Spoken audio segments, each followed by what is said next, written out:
Attention on this channel. We've got an important message. All observations and opinions shared here are for educational purposes only. This content is intended for adults. Viewer discretion is advised. Be advised that any individuals mentioned are not intended to suggest involvement in any crime. Case by case, got the fire. Ha! Come on, Yo, you wanna talk about true crime? We start with a data flows. Digital footprints meet criminal defense, that's how this story goes. This channel's all about online evidence, the stuff they overlook. From live stream chats to deleted posts, it's all in the true crime book. My goal is to provide insight for the attorney in the darkest hour, to find the proof that can make a case or break a criminal's power. So whether you're a lawyer or a PI, we're diving deep in the mess, exposing misconduct and hidden truths to get to the very best leads. We break it down case by case, on the trail of the facts. We show how digital evidence changes case outcomes beyond their tracks. No rumors, no gossip, just the evidence clear and concise, shining a light on the shadows at any cost or price. What do we do? case by case. What's the motto? We're here for the victims, the ones who were left behind. We're here for the families, giving them peace of mind. We follow the paper trail, the digital footprints and the timelines, connecting the dots, we're reading between the lines. We don't just talk theory, we show you how it works in practice. We're here to help you stay ahead of the curve, to get a new analysis. You think you're in charge, but we're here to find what matters most. We're giving a voice to the voiceless, like a digital ghost. Digital ghost, digital ghost. We break it down case by case, on the trail of the facts. We show how digital evidence changes case outcomes beyond their tracks. No rumors, no gossip, just the evidence clear and concise, shining a light on the shadows at any cost or price. What do we do? Case by case. What's the motto? From digital clues, the mystery, you wanna know the answers? We're dedicated to the chase, from the first look at the scene to the final resting place. We're here to find the answers, to give the victims their due. A true crime channel with a heart and a purpose too. We're here to build up, to expose the truth, and to shine a light on the darkest of deeds with all our might. We're here for the truth, we're here for the facts, and that's it.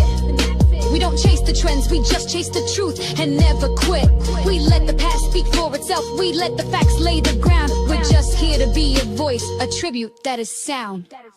Yeah, it's all for the truth. Ha!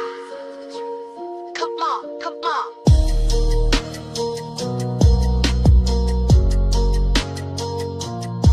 Let's go.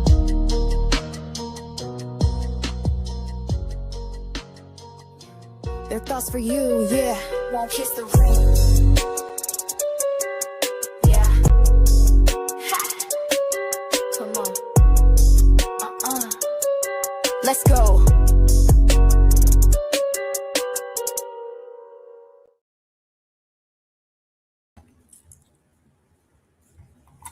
Hello, everybody. Welcome to Case by Case, Vault episode 40. Of course, I have my good friend Quester here with me today. Fungi should be on her way. We have a lot to go over today, and we are not going to do a read-through. We are going to be discussing the appellate brief for Rick Allen's direct appeal. The state responded, as I'm sure you guys all know. You've been listening to, I'm sure, several creators doing read-throughs. And now that they've done the read-through, now we are going to do some dissecting. And I really, really appreciated last night with Defense Diaries. Allie was spot on all night long with her responses as far as, playing the role of a defense attorney, which she is. But in this case, she had some really great responses. But we're not attorneys over here. We're more of the Aaron Brockovich style people here. And we're going to discuss things with a little bit more of a relaxed tone and less legal terminology and more of a realistic format in a relaxed manner, to where everybody can kind of, bounce ideas off. And we've got Quester went in on this brief. I've compiled all of his notes, and I think it's 16 pages. Did you realize it was that long, Quester? No. We have a lot to go over, and a lot of opinions to share. And so get comfortable, grab a snack, grab some drinks, ice. I've got my ice water cup here. And first, I'm going to kick off today with a video. You guys know how I love my videos. Hey, Queen, I've missed you too. I'm kicking off Quester is officially a crank. Did you hear that, Quester? I'm not sure if that's a compliment or an insult. It's an absolute compliment. I'll take it as that. So we are going to kick off with a video, and it is because one of the major topics in this brief is this, is first of all, let me just say this. We like to deal with facts over here, and I have a list of words that I've compiled that I want to just kind of spit out really quick, that the state chose to use throughout this brief, that tends to make you think that they're speaking the truth, which in fact, it's really just a mumble jumble word salad of false statements.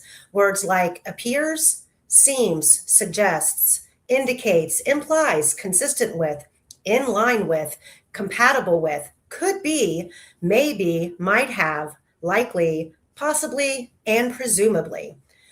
Every single one of those words are not definitive of a fact. It's skepticism, it is assumption, and Quester just, made the statement before we came on live that those types of analogies should not incarcerate someone for 130 years.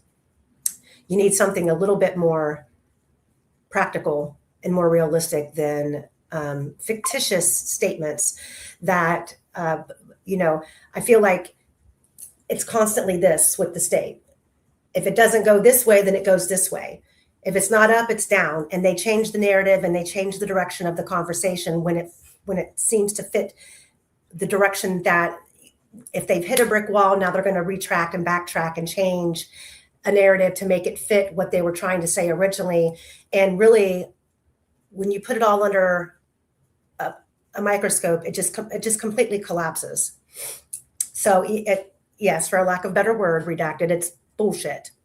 So going back to the video, we're going to watch a video of where the state claimed, the route that the state claimed that Rick Allen took to get to the CPS building.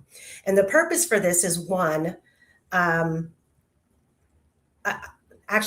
will define the purpose as we get towards the end of the video. But we're just going to watch and see how long it would have taken him to leave his driveway and get to the CPS building.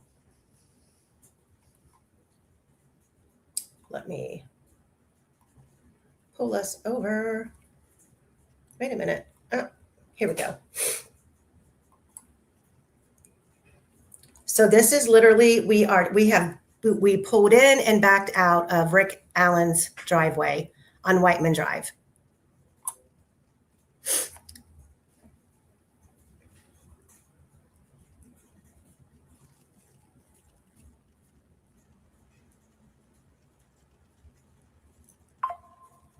Free Ricky Bay. That is a really great point. That's exactly what I'm saying.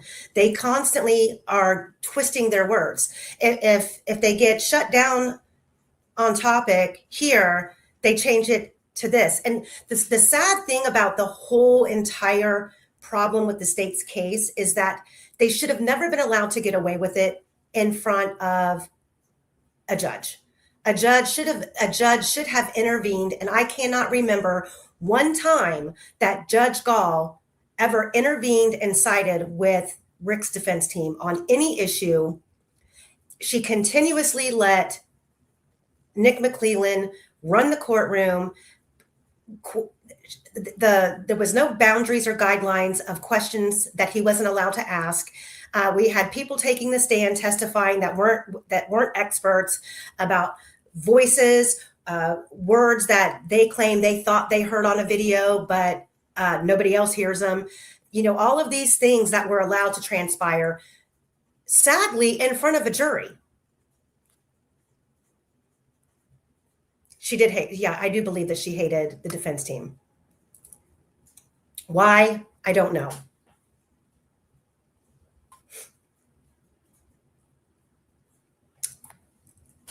Yeah, we're going to talk about those three girls. And are you guys watching this video? This would have been the drive that Rick would have had to have taken. He would have had to have known all these back roads to get there.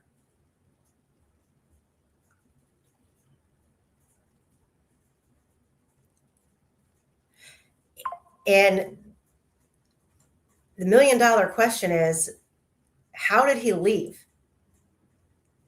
How did Rick Allen leave to get home? Which way did he go to get home?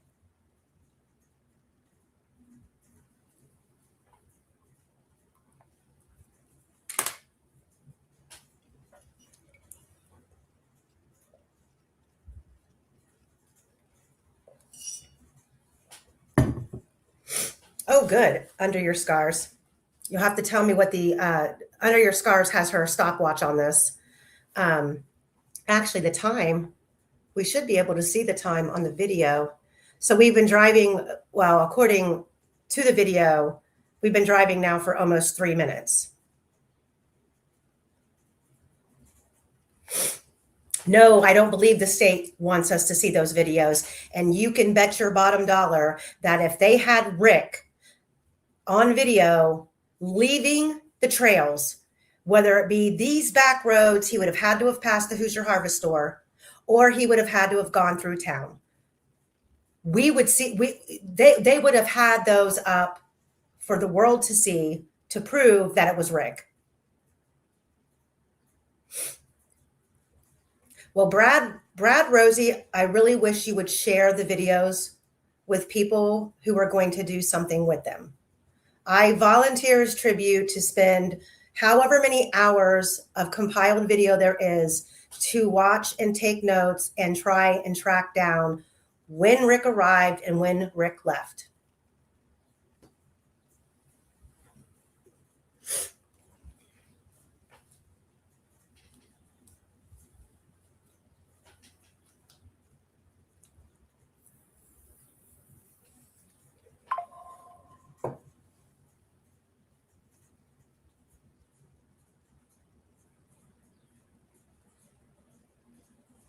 Yeah, I believe. I think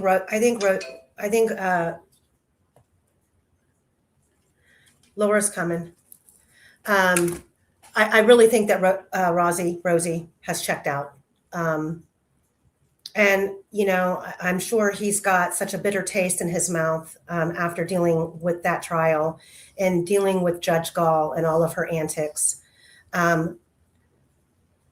I would really like to see a fresh new set of attorneys on this case if this direct appeal fails.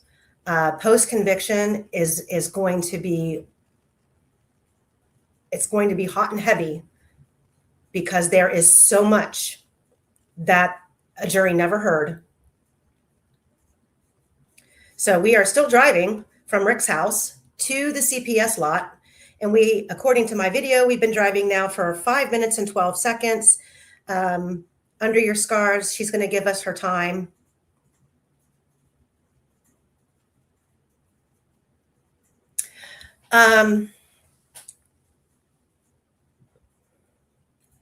Shaboogies, I mean, that is a good point. You know, a new set of attorneys with no knowledge of the case.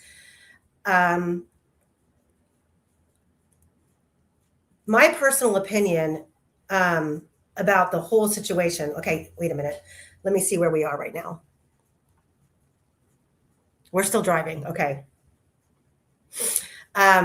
Is the fact that there's really only two areas of forensic issues. That is the bullet. Oh my God, Mother of Dragons. Thank you so much.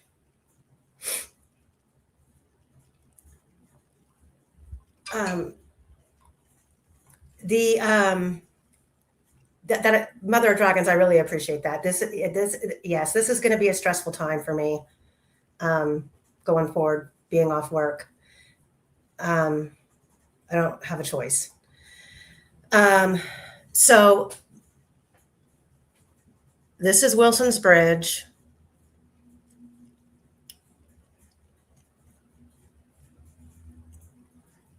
I personally feel, to me, there's really, I'm sorry, three areas of forensics that require an expert. That would be the DNA, the phone data, and the bullet. The bullet to me is a wash. The bullet to me is irrelevant.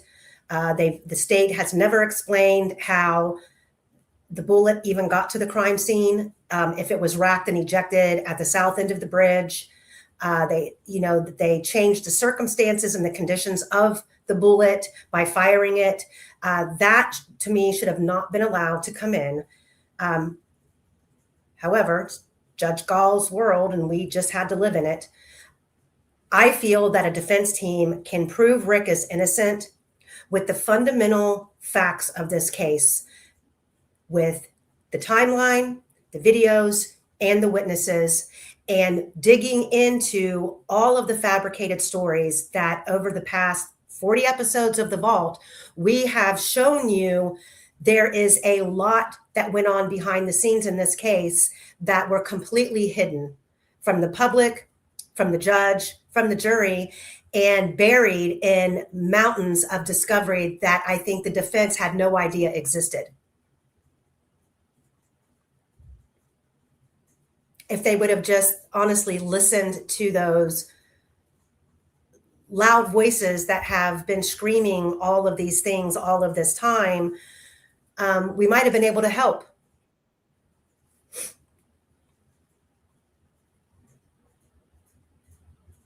So we are now coming up on to 300 North. Welcome, Fungi.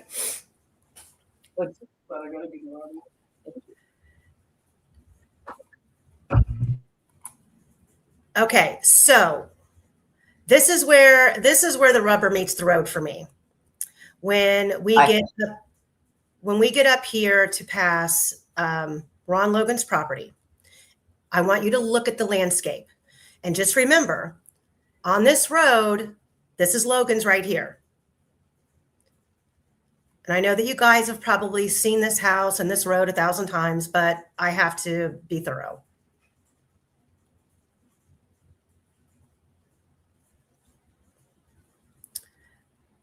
So this is 300. Here's the landscape. There's the immediate drop down. There's the field between Logan's and the cemetery.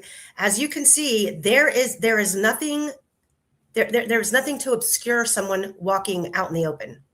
No trees. And no one, they can't come back now and say, oh, well, he walked along the tree line of the trails. Well, if that was the case, how did Sarah Carball see a man on the road?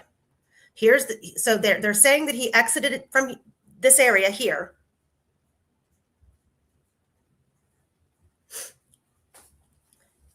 Again, he's walking down 300, right out here in the open, muddy and bloody. But this would have been his drive to get to the CPS building based on the state's narrative. This is where he would have been walking. That is the Mears farm. Now, let's just pan back over here. Oops, sorry. That's the Mears farm right there. Across the street is the Mears parking lot. So if Sarah Carball is passing the Mears lot and she sees a parking lot full of people like she described, our muddy bloody guy is going to see them and he's going to say, oh shit, I can't just keep walking, right? So what would he have done? Best thing to do is just wave and smile. Very disarming, especially when covered with blood. Right. He would have, what the state wants you to believe is that he cut through this field in front of all of these people who didn't see him, walked back here behind the farm, behind the Mears farm, where there were people out working and there were people like Mike Patty who had gotten permission to park in their driveway along with others and other cars that were parked along the side of the road. So muddy bloody guy would have been walking back behind the Mears farm. Nobody's seen him.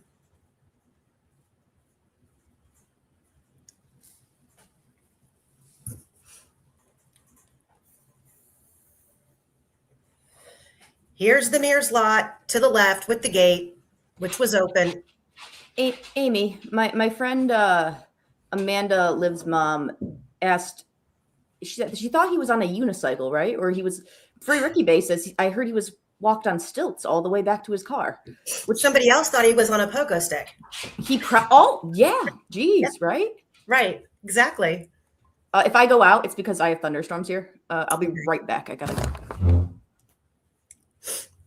So now we're still driving. We're still not at the CPS lot. But remember, they want you to believe Rick is walking in the field in the pasture behind the Mears lot. Now here comes the Hoosier Harvest store with all of its cameras. There's a camera on the front. There's 3 on the side. According to the FBI, they had 4 cameras. This is very reasonable, isn't it, Mark Fry? Very reasonable. He's still walking. Still walking. Still walking. He just walked past all the family gathering at the Mears.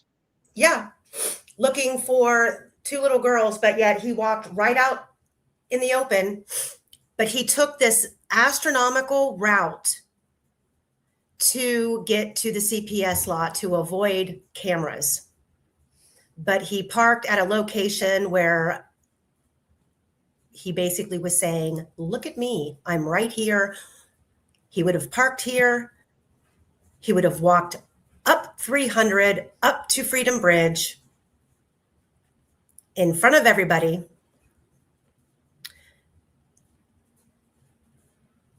And don't you think that he would have been smart enough to probably just drive down the private drive and park underneath the bridge if he was out there to do harm to somebody? There's Anderson's. Could have parked at Wilson's Bridge. So we've passed, we kind of got ahead of ourselves. We're passing the CPS lot right in here. Now, the one thing where I'm saying the rubber hits the road here is the fact that we've got witness Sarah Carball, who sees a man. We're not going to say sees Rick, sees a man that she claims was muddy and bloody walking on 300. We have the state who then has to make up an excuse as to how he wasn't seen by anybody that was out there frantically looking for the girls. So he had to teleportation. He had to have cut back behind the Mears. So you just watched that drive. It would have been 3 to 4 times longer on foot just to get down 300. So we now have got him walking all that way, all that time, getting in a car. We don't know how he left because the state never told us. They never showed us him leaving. They never showed us a car that depicted his on the Hoosier Harvest store camera leaving the CPS lot going back the way he came. They never showed us any video camera from downtown that they could point to a car that looked like a Ford Focus and say, this is him at 4:15, 4:20, 4:30, which by all accounts, if he would have walked from where the state wants you to believe he walked, he would have not. He would have just been getting to the vehicle by 4:30, 4:40, correct? So then he somehow got home, cleaned his car, got rid of the bloody clothes, and was asleep on the couch by 5.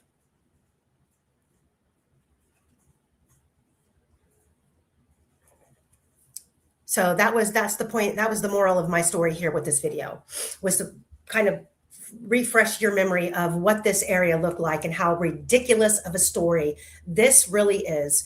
And I just don't understand why the defense team would not have put this in front of the jury in somewhat of a similar fashion, just showing them the ridiculousness of this story and asking the simple question, how did he leave? How did he get home?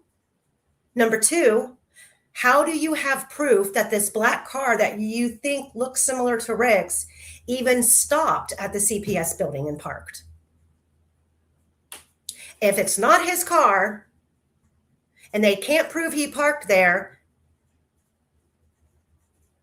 let's just take a notch out of the belt for probable cause. Why? Because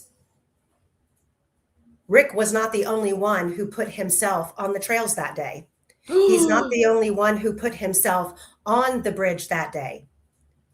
In fact, he left the door wide open to fully examine everything about his life when it came to February 13th. These are all the clothes that I have. These are the things that I could have been wearing. This is where I could have parked.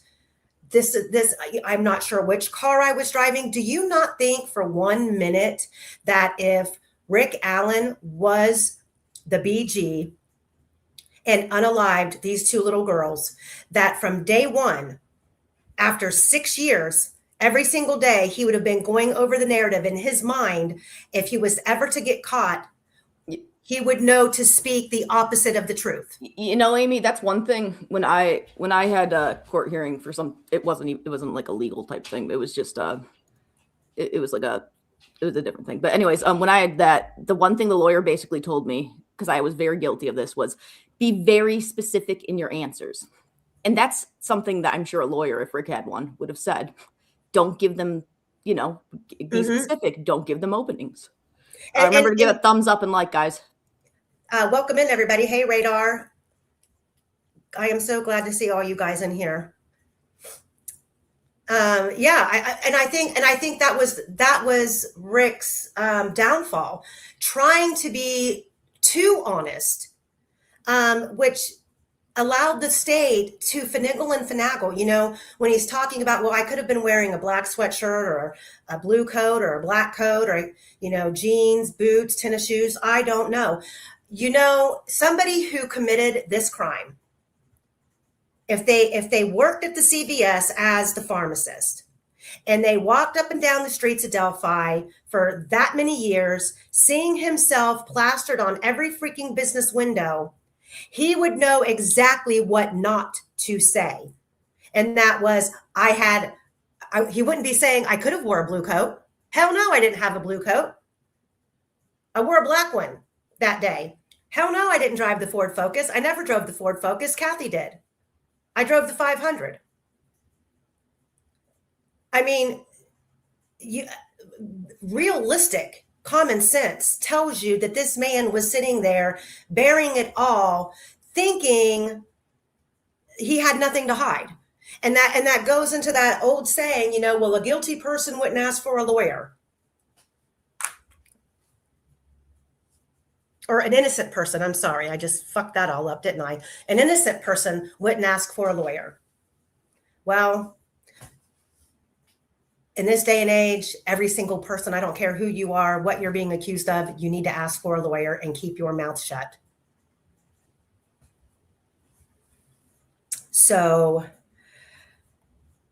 Woohoo! So before we get into discussing and bitching about this ridiculous document that was dropped, I wanted to just give you guys, again, I'm no lawyer here, but I do know somewhat about the court systems and how it works, especially in Indiana.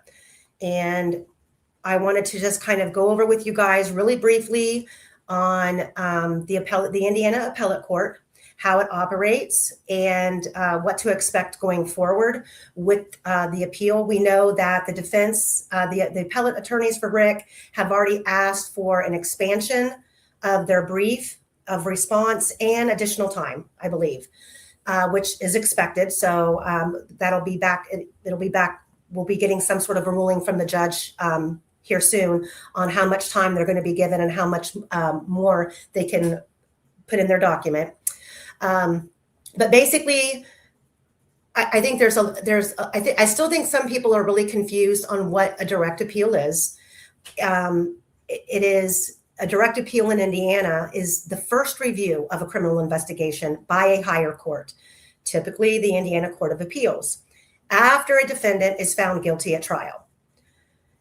As the second highest court, Indiana Supreme Court being the highest, the Court of Appeals hears appeals from the state's trial courts and some state agencies. The court does not preside over trials and must accept all appeals sent to it, with the exception of one, cases in which there's the death penalty or life without parole. Those automatically get sent to the Supreme Court. They do not take cases in which statutes are declared unconstitutional by a trial court. Those automatically get appealed to the Supreme Court. And any cases that have to do with taxation, those go to the Indiana Tax Court. So besides that, every direct appeal is read and is decided upon by the Indiana Appellate Court. Doesn't mean that they're going to decide in favor of. Most likely, most appeals are denied. The appellate court in Indiana is made up of 15 members, 15 judges, and they actually issue approximately about 2,000 written responses each year. And a decision of the Court of Appeals of Indiana is final. Once they've made their decision, it's final unless granted further review by the Indiana Supreme Court. And basically what happens there is if the appellate court denies your appeal, you can ask the Supreme Court to review it. And you petition them and they'll either say, they don't have to look at it. They can either look at it quickly, briefly, and say no, or they can actually allow you to present your case to them. So, but other than that, the appellate court decision is final. So what happens is there's 15 judges on the appellate court, and they use a mathematical system to basically dissect that 15 into groups of 3. And those 3 hear cases, I believe it's like every 3 months. I'll read it just to be sure. The court hears cases only in 3 judge panels. All panels have statewide jurisdiction and rotate 3 times per year. Cases are randomly assigned. Although there is no deadline for the court to reach a decision in each case, the court strives to resolve appeals expeditiously. In 2024, the average length of time between transmittal of a case to the court and rendering a decision was 2 months. So when they say transmittal of the case, that means when all of the briefs are filed, the rebuttals, the responses are all in, and the case itself is completely in front of them. From that point on, the average time is about 2 months. So we have no idea which 3 judges will be reviewing this appeal out of the 15. The 3-judge panel, again, sits for terms of 4. Okay, it's 4 months, not 3. I'm glad I reread it. They sit in groups of 3 for 4 months, after which the judges rotate. The panels are selected by a mathematical formula, which assures that each member of the court will work with every other member of the court for at least 4 months out of every 30 months. So they pretty much try to make it very balanced and interchangeable with the judges working together. So you don't have 3 like-minded judges constantly hearing cases and ruling, which I think that's fantastic. This right now is the current 15 members of the Indiana Court of Appeals. Out of this group, they choose a chief justice, and they serve a 3-year term. And right now she's sitting very dead smack in the center. So that's my little spiel on the appellate court and who they are and how they work. What the appellate court does not do, they are not the trier of facts. They do not hear what actually happened in the case. As far as witnesses, testimony, they're not ruling on that. They are ruling on how the law was applied in the case. So all of this stuff that we're doing here cannot affect the appeal, the direct appeal.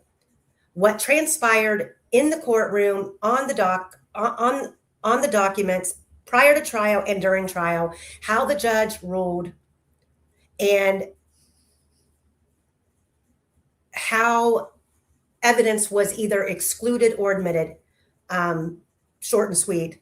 That's what this is about. This is not about new witnesses. This is not about new evidence. This is not about ineffective assistance of counsel. And the one thing that I know there's been some issues raised here lately about the constitutional aspect of the case. And I think that that's going to be a very tricky area simply because certain arguments weren't raised when they should have been. And sometimes with the appellate court, when they're not raised, you are forfeiting your right to raise certain issues. I personally do not know enough information about that. That would be an answer for Michael or someone like that to answer. Yeah, I believe I read that would be grounds for possibly ineffective assistance of counsel. So. Yes. And there's such thing as being procedurally barred. If you have failed to raise an argument at different points of your appeal process or post-conviction relief process. So that is just something that I'm aware of it. We dealt a lot with that in the Stephen Avery case because Stephen Avery tried to represent himself. When he was without an attorney for a while, he tried to file his own briefs and he messed up a lot of things. And the Wisconsin court said, you have just blew your shot at raising that argument again. And that's why Kathleen Zellner, his attorney, had such a hard time with his post-conviction relief because of all of the things that he ended up getting procedurally barred from raising in court.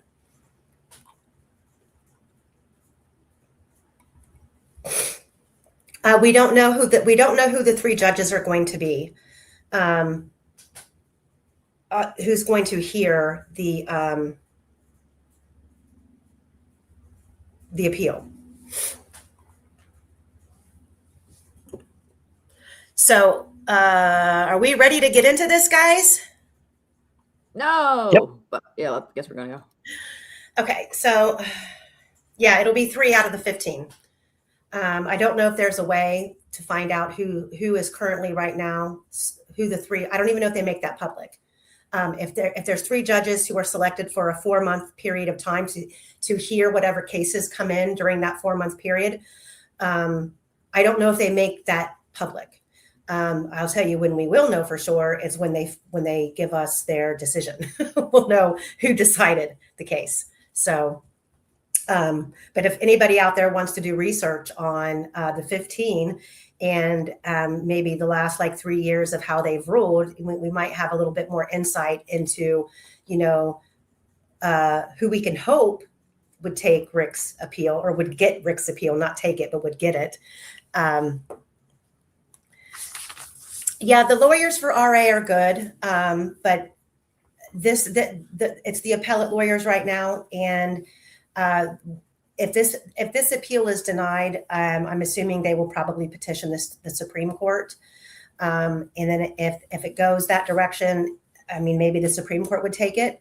If not, then Rick immediately falls into post-conviction relief, which means if he doesn't have an attorney who's stepping up to the plate to take on his post-conviction case, and he's relying on the Indiana Public Defender's Office to represent him, he will go on a list. He will go on a waiting list that right now is running an average of 2 years, and he will not have a choice who takes his case. The case will be assigned. Now, if he has someone who is going to step up and take on his post-conviction, that work can start immediately, which is why it was very important to have already started that work, compiling the investigation and putting together a framework for a post-conviction case. That way it was already done. So we are eliminating that time off the clock that Rick is sitting and waiting. But we all know how that went. So here we are. All right. Which doc do you want to go to first, Quester? Like I told you guys, you want me to start with the 16 page? We can start by showing what solitary confinement means, if you like. So people have got that in the back of their head. What do you think? Yep, sure. Let's do it. So, hey guys, I thank you so much for your super chats, and I love it. However, I just want to let you, if you guys want to support the channel, I would prefer you do it through another way, like through Cash App or PayPal, that sort of thing. That way YouTube doesn't take their chunk. And I can keep the bills paid, because the bills on the channel are they are high. These, just because we go live, it's not free. We have to pay. Yeah, they take 30%. Yeah, no, we need to talk about that, because you're wasting money. Yeah, it's a lot of money. The StreamYard just went up too, by the way, and I'm still like, StreamYard isn't even everything I want to do is like, okay, you have to upgrade. And between all of the different apps that I use and the extended storage on different things, I'm paying an upward of almost $400 a month for apps. Yeah, no, I mean, hey, you can use OBS. It's completely free. Well, Amy's got to learn how to use OBS, and it's all for the cause. We need to get Rick out, and we need to get justice for Abby and Libby. So yeah, we don't need to bankrupt yourself while doing it. I know. Okay, so we're going to talk about solitary confinement briefly. And do you want me to read, Quester, or do you want to skim through this and break it down in your lovely accent? You go ahead and read it. You're good at that. We know that. Okay, solitary confinement, guys. The UN called for the banning of solitary confinement in most cases, particularly for juveniles and individuals with mental disabilities, as it can amount to torture and cause severe psychological harm. In December of 2015, the UN General Assembly adopted Resolution 70/175, UN Standard Minimum Rules for the Treatment of Prisoners, the Mandela Rules. This took a very strong position against use of solitary confinement, particularly highlighting its potential to cause severe psychological harm and amount to torture. These rules call for prohibition of solitary confinement in most cases, especially for juveniles and individuals with mental disabilities. Solitary confinement should only be applied in exceptional circumstances and for the shortest duration possible, with strict limitations on its application. These rules further provide specific guidelines. Example, solitary confinement. Solitary confinement is defined as confinement for 22 hours or more a day without meaningful human contact. Prolonged solitary confinement is defined as lasting more than 15 consecutive days and is considered a form of torture.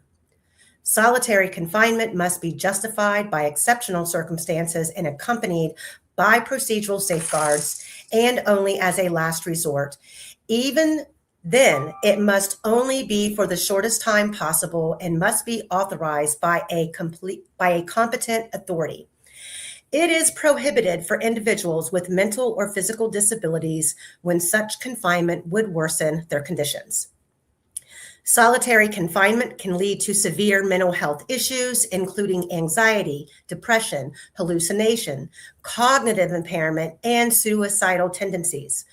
Prolonged isolation can lead to severe emotional distress and may exacerbate pre-existing mental health conditions. Sorry, the word was exacerbate, my fault. Exacerbate pre-existing mental health conditions, making reintegration into society more challenging. The UN emphasizes that the infliction of such psychological pain can constitute torture under international law. Alternatives to solitary confinement recommended by human rights organizations include rehabilitation programs, mental health support, and community-based interventions. These measures aim to minimize the damaging effects of isolation while promoting dignity and re-socializing of inmates. Therapeutic environments creating settings similar to hospital wards are recommended for inmates with severe mental illness. Implementing programs that focus on modifying behavior through therapy and support are highly recommended also. These alternatives are designed to minimize the harmful effects of isolation and support the overall well-being of inmates, aligning with international human rights and standards. In summary, the UN advocates for strict limitations on solitary confinement, aiming to protect the rights and mental health of individuals in detention. Mandela rules are not legally binding, so countries are not required to adopt them. The USA has not formally adopted the UN standard minimum rules for the treatment of prisoners. However, it is subject to international law. See above the Constitution, constitute torture under international law. We went over that at the top. And despite not being formally adopted by the USA, these rules serve as important guidelines for the U.S. prison management and treatment of prisoners. Mandela rules influence prison practices in the U.S., where they inform policies and procedures related to prisoner treatment. So while the U.S. has not signed or formally adopted the Mandela rules, they will play a very large role in shaping prison management practices within the country. While in the USA, under administrative segregation, inmates know that does not include persons who are being held awaiting trial only, deemed a risk to themselves, or others may be isolated for extended periods. However, the HALT, Solitary Confinement Act, passed in New York in 2021, limits solitary confinement to 15 consecutive days, aligning with the Mandela rules. This act serves as a model for similar legislation in other states. Richard Allen was allegedly put immediately into solitary under the guise of suicidal, despite there being absolutely no evidence to support such a premise. And despite Wallace all claiming he suffered no SMI, his conditions were in fact considerably more restrictive than inmates, despite him only being sent there to protect him from the press and the public. Or was it because there was no room in local police cells, despite a local station saying that they did have space? Or was it because he was already suicidal and Lesenby couldn't be bothered to deal with that? Solitary confinement has been associated with scarily high rates of false confessions. A 2018 research by the National Registry of Exonerees found inmates who were in solitary confinement or had been isolated for an extended period of time account for about 12% of all known false confessions. According to a Different Innocent Project study, forceful interrogation techniques applied to people who were already in a vulnerable psychological condition are responsible for false confessions. Gudgeson and McKeith in 1982 introduced the term memory distrust syndrome to describe memory vulnerabilities and process processes that produce internalized false confessions. Numerous case studies and experimental evidence. There's a bunch of cases here that are cited in different years notated. Studies show that about 20% of Icelandic prisoners and regular suspects questioned at police stations report a history of false confessions, with 33.4% reported among Scottish prisoners. I can't read that. Redact conducted similar research in the USA. The findings complement the findings from individual case studies. Leo and Drizzen, based on current scientific knowledge, there are three main subsequential error pathways that produce false confession. They are misclassification error, coercion, and contamination error.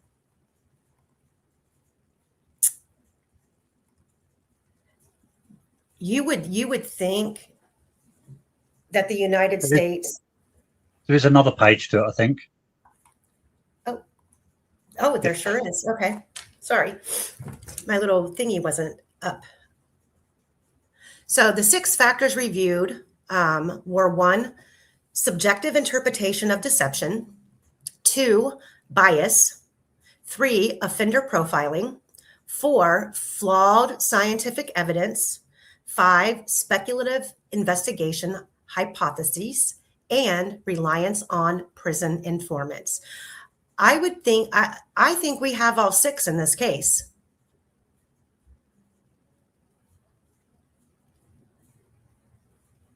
At a particular time, I had become so confused that I seriously contemplated whether I had got mixed up in some case or been a witness to some dreadful event, and became so shocked that I could not recall precisely what had happened. My belief in criminal justice was so strong that I was beginning to believe that I was even guilty because I had been kept in custody so long. That was Carlson in 1994. He was detained in solitary confinement for 105 days. There are 3 sequential errors which occur during a police elicited false confession that lead to a wrongful conviction. Investigators first misclassify an innocent person as guilty. The next subject him to a guilt presumptive accusatory investigation that invariably involves lies about evidence and often the repeated use of implicit and explicit promises and threats as well. Once they have elicited a false admission, they pressure the subject to provide a post-admission narrative that they jointly shape, often supplying the innocent suspect with the public versus non-public facts of the crime. These have been referred to as the misclassification error, the coercion error, and the contamination error. It is to be noted that all 3 subsequential errors occurred in regard to Richard Allen in his interviews and in his meetings with Dr. Walla, a state employee who prejudiced her integrity and impartiality by avidly engaging in social media groups discussing the Delphi case, including ones that mentioned a white van. Boom.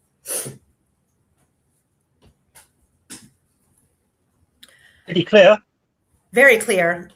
And every single one of those we can apply in this case. Every single one. Yes. Every single one of them.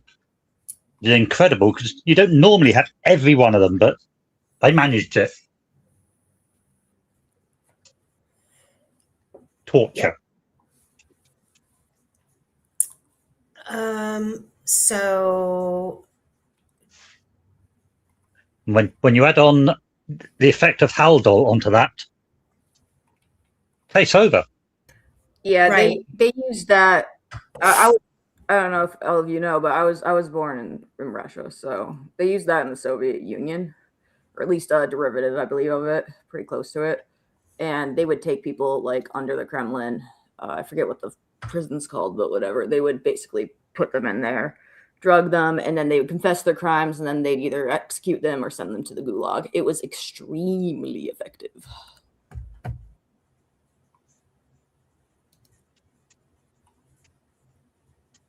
Fun fact. Just, I guess maybe not fun, but Yeah. Go on. Haldol. A common side effect of Haldol is sedation or sleepiness. So if a person is sedated, his or her memory can be affected. Also, because Haldol is prescribed for hallucinations, a person may be paying more attention to the hallucinations rather than what is needed to remember. Haloperidol can affect cognitive processes, which may alter how memories are formed or recalled. Haldol can influence perception, potentially impacting how individuals interpret experiences.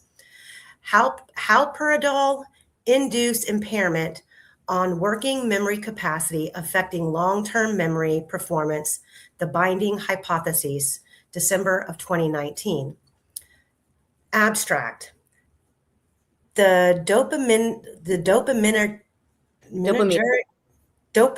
What is it? I can't really read. I'm guessing it's saying dopaminic. Where exactly? I'm sorry, I didn't see exactly where you were because I was looking at something. Like second paragraph. Dopaminergic. Dopaminergic system. Yeah, You got it. It's a big one. Is implicated in several cognitive processes, including memory, attention, and executive functions. This study was a double-blind, placebo randomized trial designed to investigate the effect of dopamine D2 receptor blockade on episodic and working memory, and particularly the relationship between executive functions, working memory capacity, and long-term memory. Subjects ingested a single oral dose of 4 milligrams of haloperidol, a dopamine D2 receptor antagonist, or placebo. Multiple linear regression using generalized linear modules and a generalized estimating equation were used for statistical analysis. The results demonstrated that haloperidol impaired episodic memory, free recall of words and prose recall, working memory capacity, WMC, operation span task, OSPAN, and highly demanding effective functions, random number generation. In addition, it demonstrated that despite the large impairment in the RNG, which is the random number generation, task performance in the haloperidol group, it did not affect episodic memory. The operation span task is predictive of episodic memory impairment, suggesting that memory impairments produced by haloperidol could be due in part to the impairment of the WMC, the working memory capacity. As the working memory capacity partly relies on the appropriate functioning of the medial temporal lobe, probably the haloperidol-induced impairment on episodic memory through the decrease in the performance of WMC may depend on the activation of this area of the brain.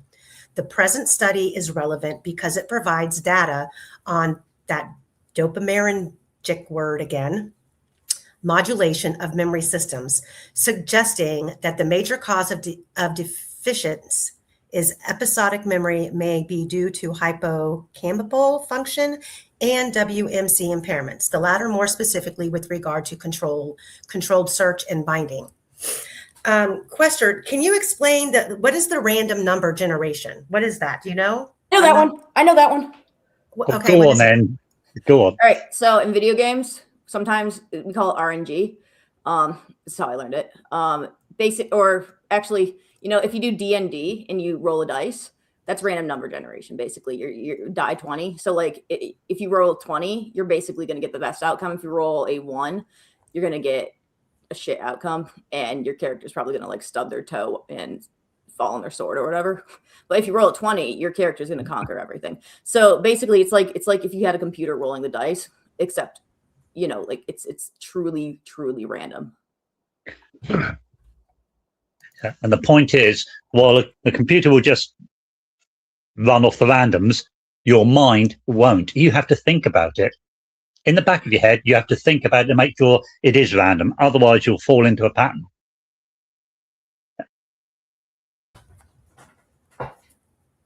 Yeah? Oh yeah. No, I think that you put it way better than I did. Well, And you did rather well reading that, Amy. Big words. yeah, A lot of thanks. syllables. Like, Ah, yeah, more syllables the harder it gets. Yeah.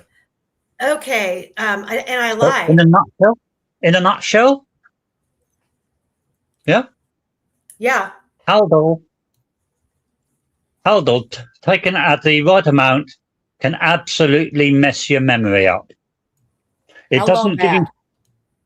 Sorry? How long? Held all bad. Haldol bad. It should be used very, very carefully. Together strong. I'm sorry. No, I'm done. Sorry. Yeah. Shut up. It makes you dopey. It stops you thinking critically. Very suggestible. Yeah, it does. It makes you very open to suggestion, and it makes it very hard for you to pull your own memory together properly. To differentiate between reality and planted, almost like stories that you're being told suddenly become, was this actually a memory, or was I just thinking of this very vividly? Well, and factor in, he was given his discovery, and I'm not. Oh, I'm not fully aware if he was actually given, crime scene photos within that discovery. I'm sure he was.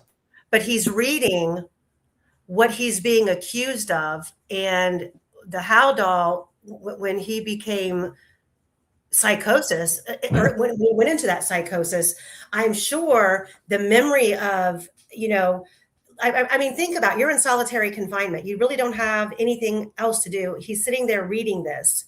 So this is going to be in the forefront of his brain. And when he starts to go into these psychosis, and then he's given Haldol and he's having hallucinations, I'm really, really surprised that he didn't generate more in-depth false confessions. Like, the confessions that we did here were, I did it. I think I did it. I might have done it. I don't know why I shot did it. them. I'm not sure. I shot them. I buried him in a shallow grave. I mean, he is for him saying I did it. That's I'm surprised that we didn't get him going so far unhinged that he wasn't describing what he's seen in the photographs if he was given the photographs, taking responsibility.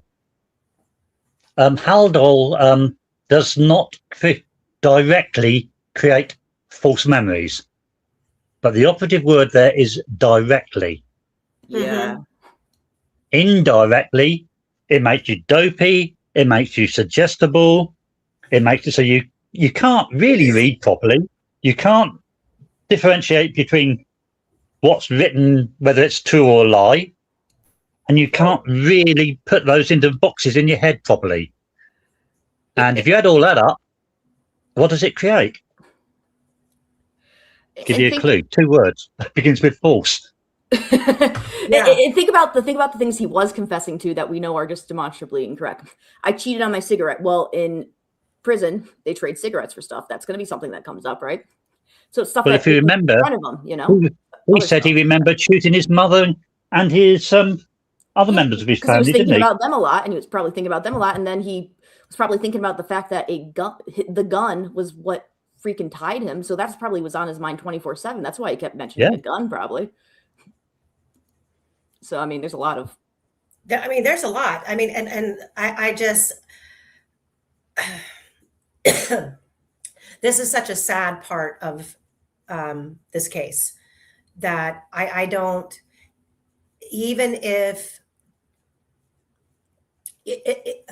we ever get the real answers to the question, who did this, let alone the why, I don't believe that Rick Allen is ever going to recover from what he's been put through.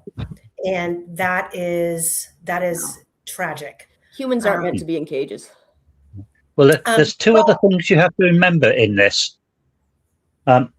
Number one, it is illegal to give psychotropic drugs to a person who you do not believe strictly requires them.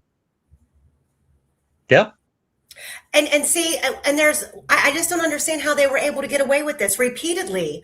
I mean, the defense team was bringing this information before the judge, and she could care less. I mean, there's and as far as like humans not being meant to be in cages, I do believe that there are people who deserve to be in prison.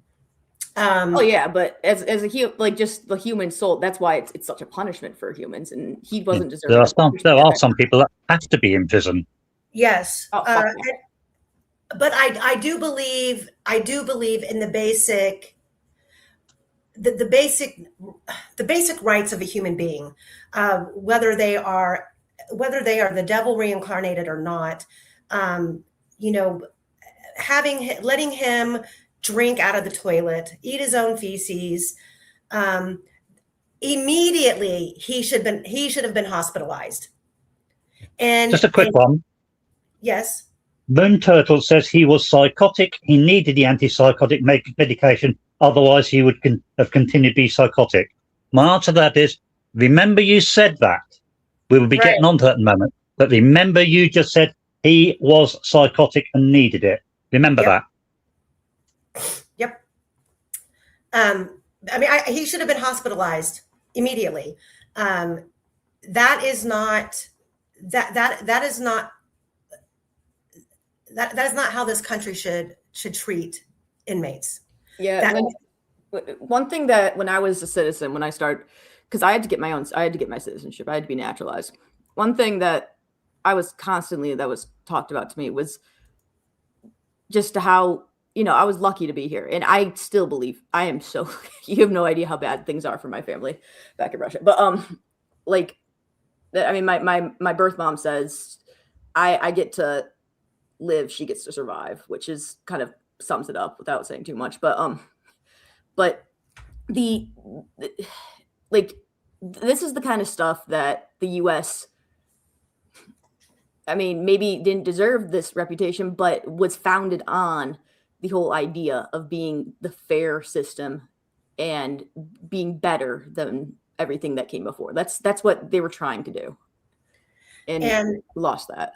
I think when you peel back the layers and you really dig into the prison system itself, and I'm not saying all of them, but that is why I'm such an advocate for someone who's been falsely imprisoned, because that is a mental death sentence.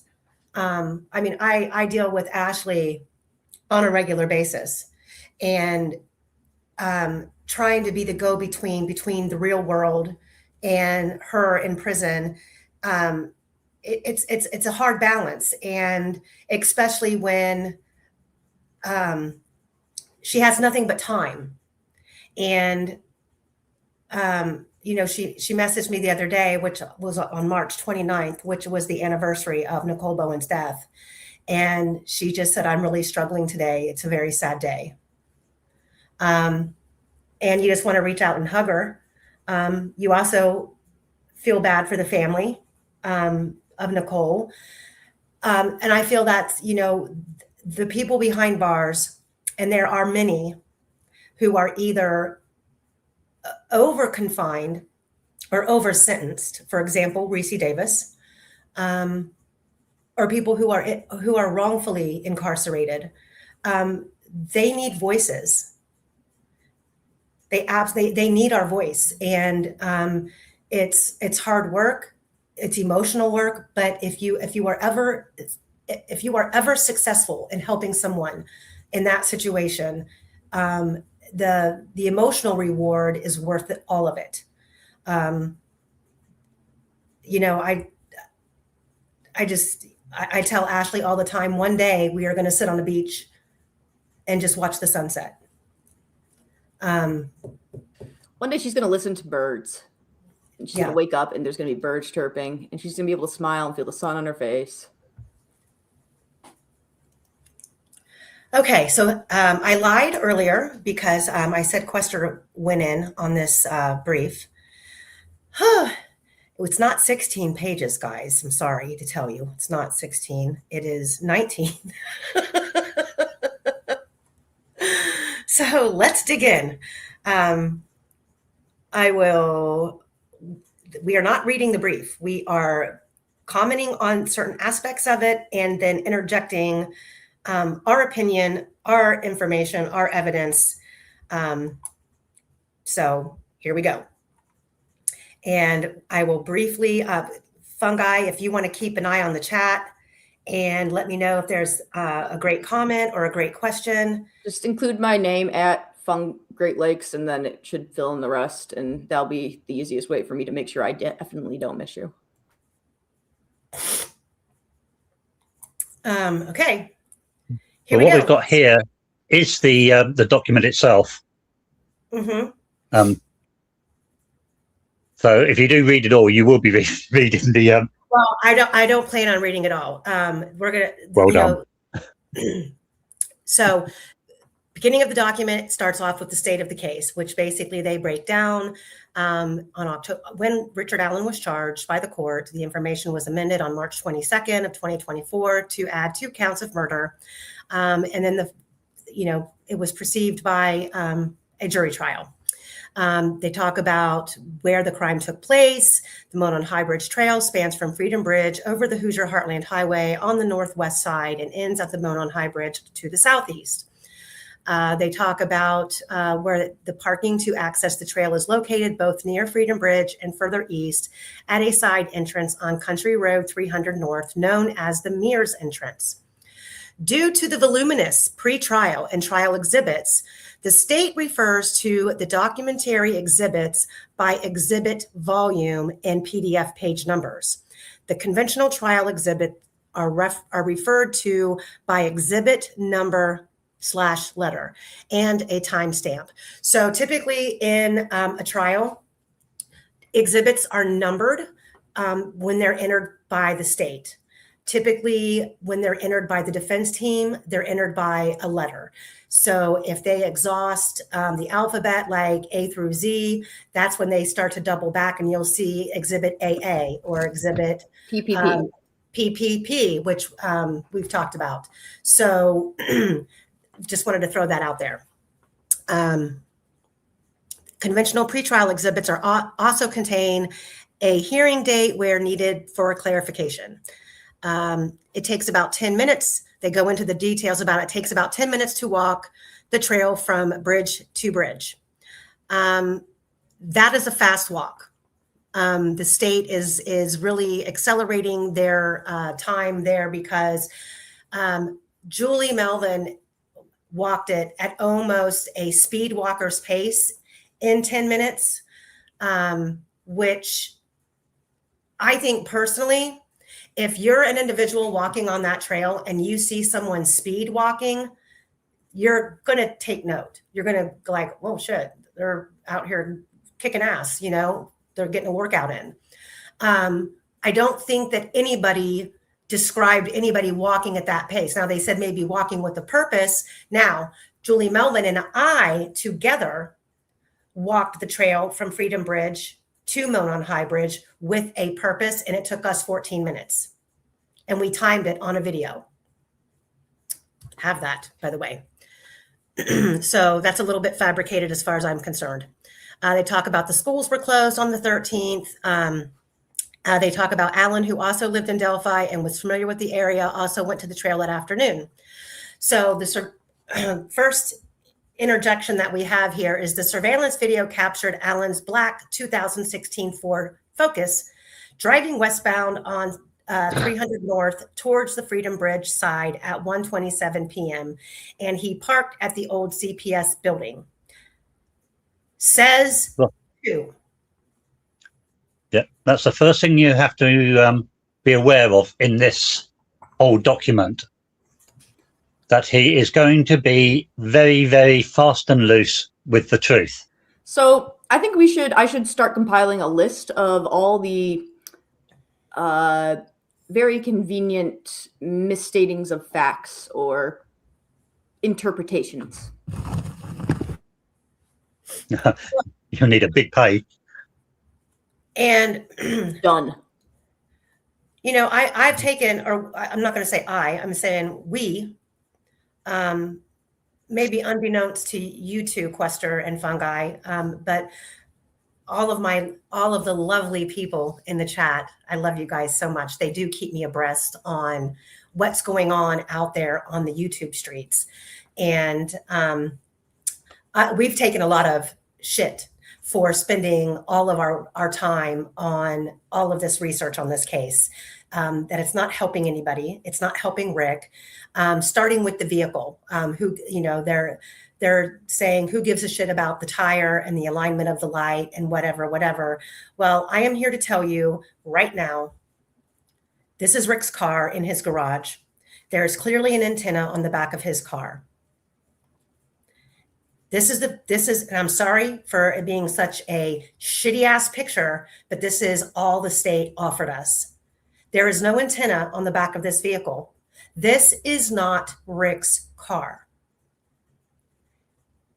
The best we could say is it's a dark car. We don't know the color, and it resembles the style of car that Rick Allen had.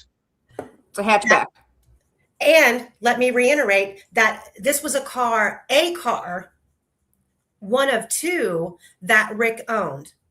And trust and believe a man who brutally took the lives of two little girls would have never sat in front of law enforcement and admitted that he could have possibly been in this car. He would have known from Jump Street, I can't say I drove the Ford Focus that day, if that was the car that he drove, if he was guilty. That's my opinion. But this is not his car. That right there takes the state's narrative and blows it up completely. Oh, it just makes me so mad. It's the truth is right there in front of everybody. And people are still not willing to admit it.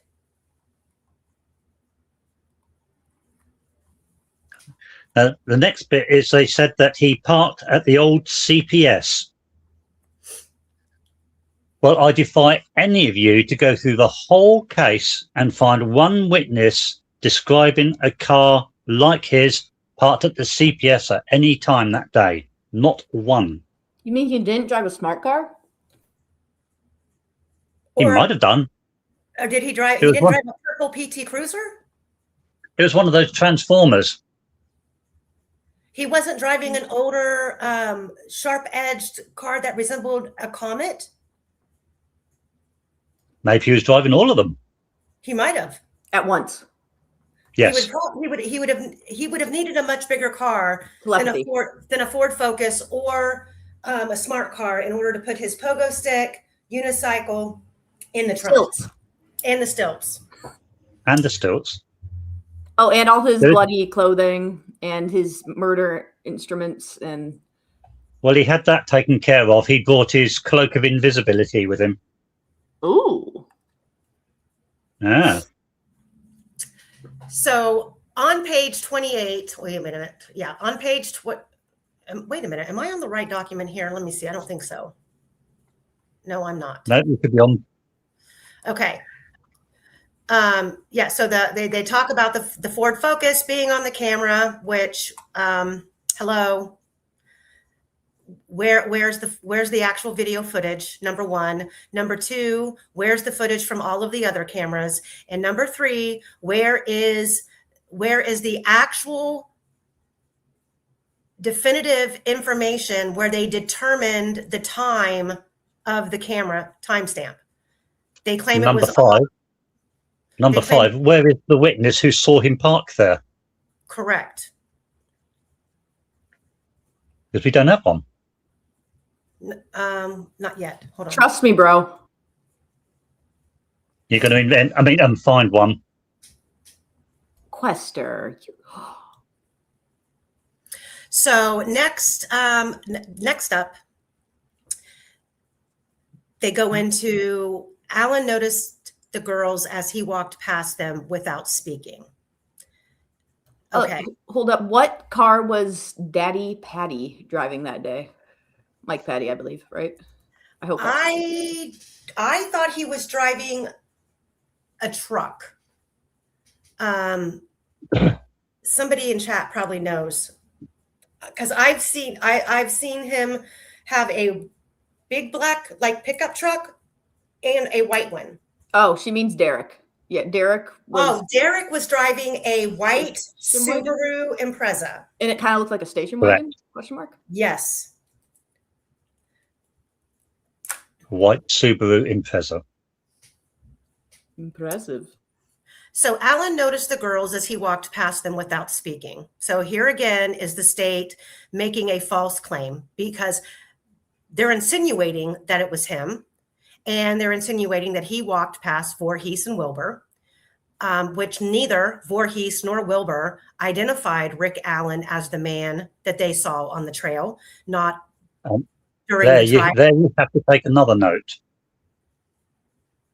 Neither Voorhees nor Wilbur saw another man on the trail who looked like him.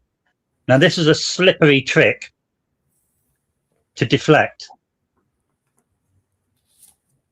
It's true. And neither of them did see another man on the trail who looked like Rick Allen. But they also didn't see a guy who looked like Rick Allen. Yeah, they didn't see a guy that looked like Rick Allen. Not. They didn't see Curly or Mo there either.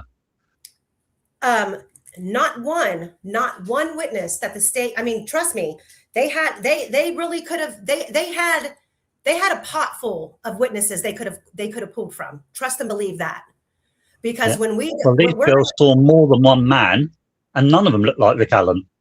Let's talk about Brian Moss, who was there with his black dog, walking just in front of BG, apparently, with his dog, yeah. And Rick didn't see a man with a dog, and Brian Moss never said that he saw a man with a face covering. But we know who did. Liebert. Exactly. Teresa Liebert did early that morning. Yet when she was put on the stand, her whole story changed. And also, bear in mind, this guy with the dog was walking in front of Rick Allen. So they both walked towards the bridge. What happened then? Man and dog turned around and walked back. Why didn't Rick Allen see them? Maybe he went down the Mary Gerard? Well, why didn't Rick Allen see the man with the dog? An awful lot of people out there with cloaks of invisibility, aren't there? Yes. And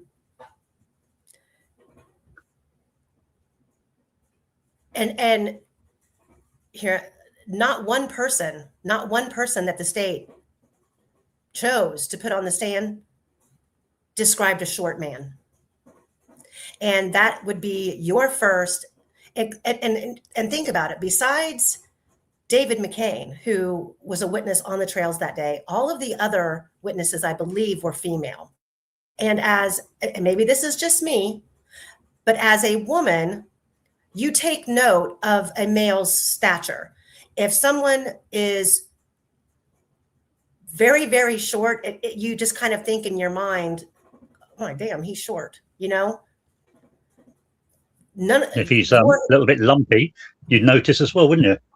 Yes. Rotund. None of them described that. They described a tall, muscular, big guy with a face covering. And it's funny how over time,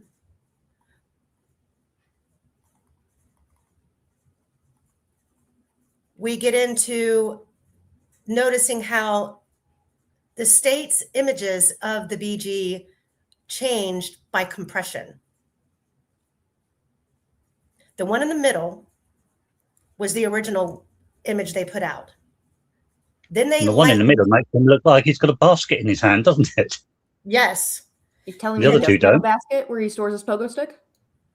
He's probably out collecting Easter eggs from the Easter Bunny. And then The ISP2 Shut up, Quester. is a lighter version, and he seems to be much more slender. And then the newest one, look how compressed, and now he looks short and stubby.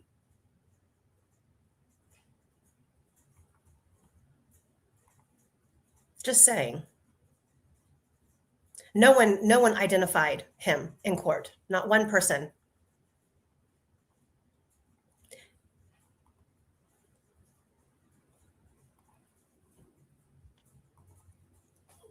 Then they say, after reaching the high bridge, Alan walked out to the first platform. Again, do I need to go down the list of names of everybody else that day who walked out on the first platform? Have we got an hour? Maybe do it for the prosecution here. What we are going to do, if we can pull it all in together, I want to do a segment on the 48 hours, an hour by hour timeline from February 12th to February 14th. And when we take all of the information and all of the research that we have and we put it all together, it's going to be shocking. And it's going to be one hell of a piece of information that I hope will make it into the right hands. Betsy Blair also went to the trail that afternoon. The surveillance video showed her car driving on 300 North. She parked at the Mears entrance and entered the trail there. Just before 1:49, LG's older sister, Kelsey, dropped LG and Abby off at the Mears entrance. Both girls were familiar with the trail. All of these numbers are sightings of exhibits. So we're interjecting here, well, Quester's interjecting here saying, as the two walked towards the high bridge, Liberty German sent a Snapchat messenger to Wilbur asking if she was still at the high bridge. Wilbur responded that they had left about 10 minutes earlier. When Blair reached the high bridge, go ahead. Problem with that one is that wasn't when she did it, was it? No, it was not. She was in the car. Yeah. Only just left the house, I believe.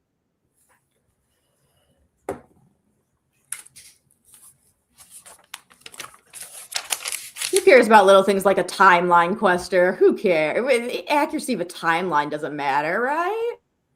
The Easter Bunny cares. Quester, I have some bad news for you about the Easter Bunny. No! Yeah. So they go in and they're talking about Betsy Blair. We have rehashed Betsy Blair's timeline. We've shown you her walk. We have shown you that she couldn't have done her third loop as she claimed, because if you walk her third loop as she claimed, as she did in her first initial interview, in her deposition and at trial, she could not have arrived at 1:47 on the trails, walked her third loop, and been back in her car and seen on camera by 2:18. She could not have completed that whole third loop. So something is amiss about that.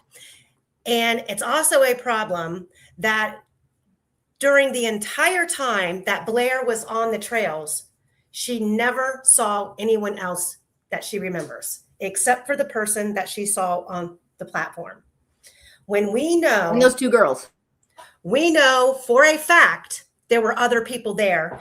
And we know, based on her loops and based on her timing, based on Bree Wilbur and Rayleigh Voorhees' photos, that there were at least 4 times that Betsy Blair should have or could have passed them 4 girls on the path. They don't remember seeing her. She don't recall seeing them. And they weren't the only ones out there at that time. That's a problem. That doesn't take an expert to point that out and put it in front of a jury. It takes a map and timestamps with pictures, footage, not screenshots of video, but footage from the Hoosier Harvest Store camera. and common sense. It takes taking the jury out to the trails and letting them see for themselves. Since this jury was pulled from Allen County, maybe they weren't familiar with the trails. And it's a lot different in person than it is on a map or in pictures. Well, and you don't see how sound travels.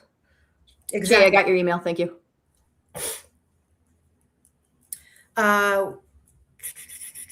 We have LG's father, Derek, planned to pick them up later that afternoon. As the two walked towards the high bridge, LG sent the message to Wilbur asking if she was still at the high bridge. We just verified that that's not when she sent it. We just talked about Blair not seeing anyone else on the trail. Then we have LG and AW proceeded onto High Bridge and walked towards the south end. LG took a photo of AW on the bridge at 2:07 p.m.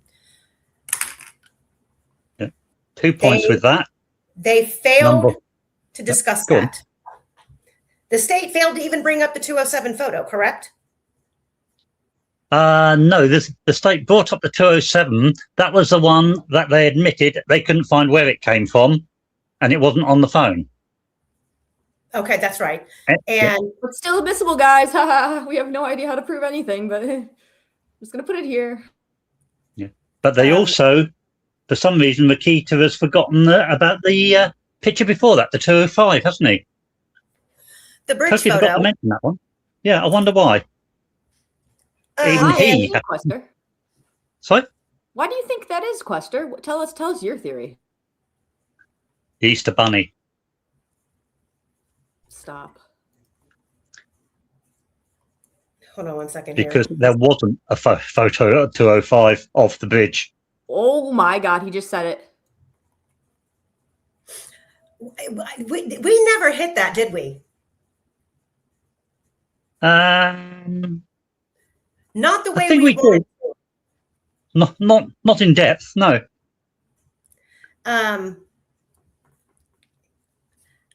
We need to go back to that one day, because we have some serious questions surrounding that 2:05 photo and where that picture came from and when it was actually taken. And I'm looking for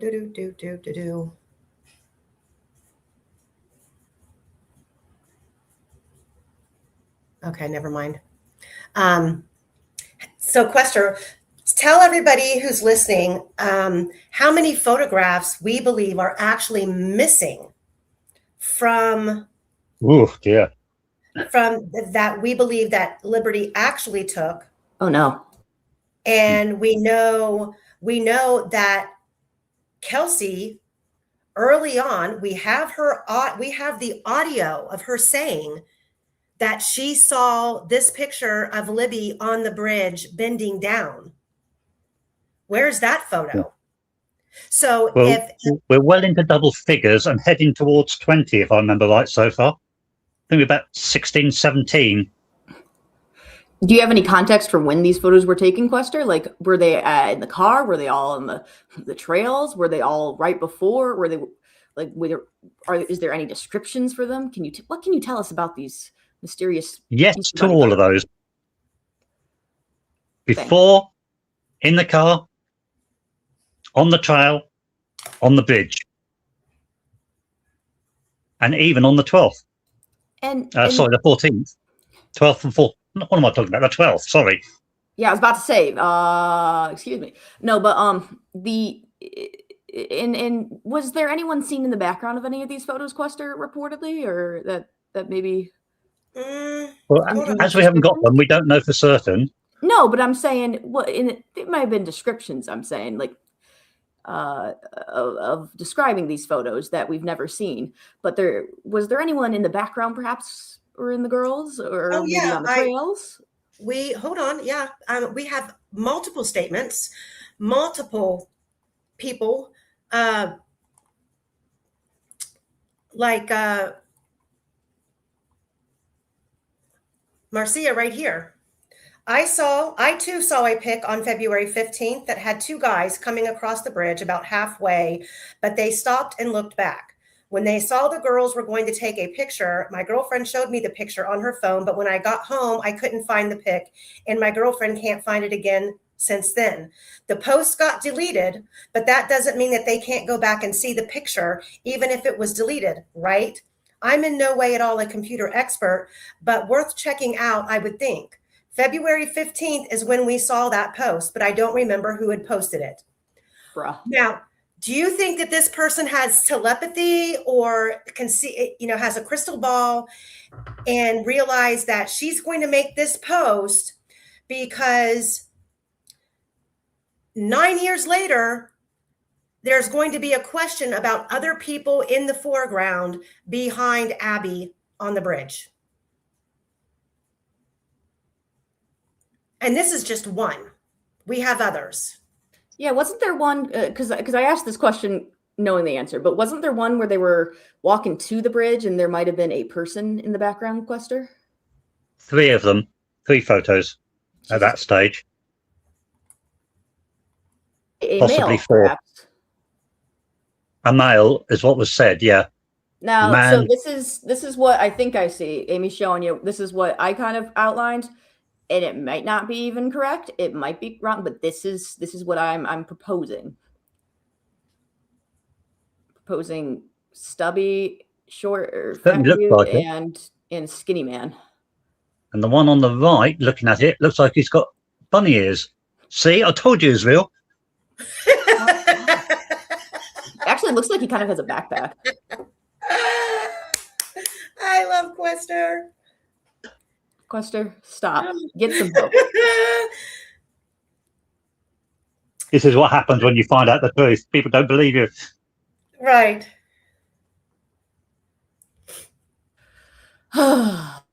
So,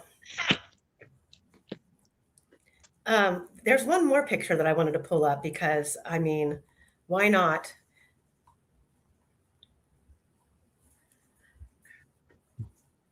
Oh, and Fung, don't forget the photograph of Libby lying down on the bridge. As we all tend to do. Kelsey let a lot. Kelsey over the years has let a lot slip, and she has no shame in her game with changing her story and acting like it's no big deal. And I was asked a question the other day because,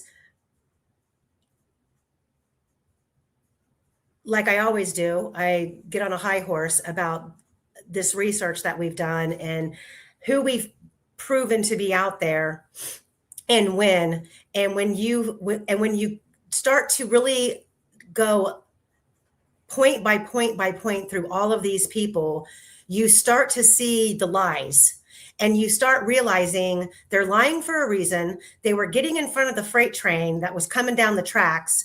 For example, Daniel Pearson, who's calling law enforcement the morning of the 14th, before it was ever even reported the girls were found, spinning his narrative to get ahead of it all. And I was asked why, or not why, but how could there be people out there and they all lie and get away with it? And my answer to that was very easily when they're not being put in the hot seat, very easily when they're not being interviewed as they should have been at the time that they were the law enforcement was informed that they were there. These people were let off the hook. So why endanger their own freedom? Weird how a lot of them knew each other too.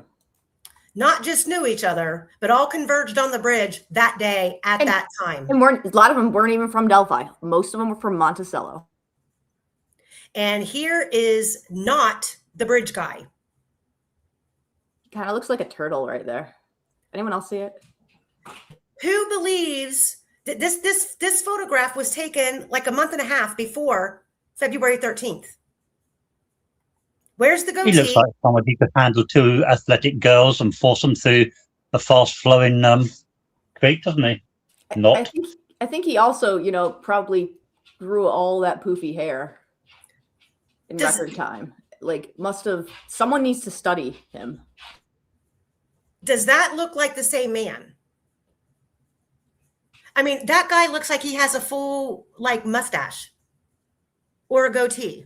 Or a Ron Logan. Ron Logan. I don't even think he looks like Ron Logan. I think he does, based on the one picture that changes all the levels and the makes it black and white, and you can clearly see a Ron Logan face. And I believe every single witness who claimed they saw this man entering the trails claimed they saw hair coming out of his cap. Yes? Probably. Yeah, I think so. Yeah. I can recall. Hello, Baldy. I mean, he has got a crew cut from hell. That's a military style cut. It's just shaved. That dude is a turtle.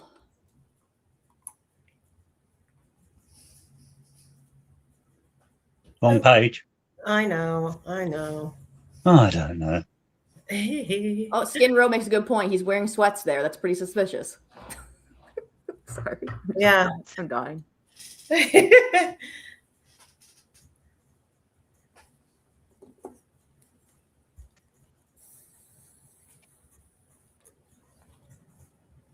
You got to on page 14. We didn't go over the words. That the non-expert law enforcement officer who was on the stand used his expertise to tell the jury what was said on the video, even though before they listened to the video, and then they only had like 2 times they could listen to the video, which is insane. If everything hinges on this video, one, don't feed in. I'm sorry. I know I just totally ran over you here, but this is the biggest issue I've ever had with this case, that they freaking, AKA Radar, it was about a month before the murders, Amy said earlier.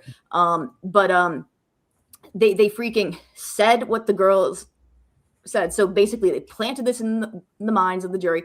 Like, maybe I would have less of an issue if they had done it afterward. Maybe I would have less an issue if they didn't limit the jury to like 2 watches of this freaking video, and one of them is enhanced, guys. But I'd have an issue with it no matter when he said it. Yeah, no, I just have an issue. Opinion. Yeah. I think that it is completely, I think that, honestly, I'm surprised they didn't raise that. I don't know if there's any actually, like, sort of, yeah, I don't know if there's, hi, Michael. I don't know if there's any sort of precedent for that. Michael, is there any sort of precedent in this is perfect timing for him, by the way, for courts to, like, for law enforcement to have basically planted the idea that people in a video are saying something when it's clearly not what they're saying, but they're doing it before the video, or perhaps even limited views on a video, limiting the views on a video. That's really integral to the entire case. Is there any precedent for that being a bad behavior? I'll take a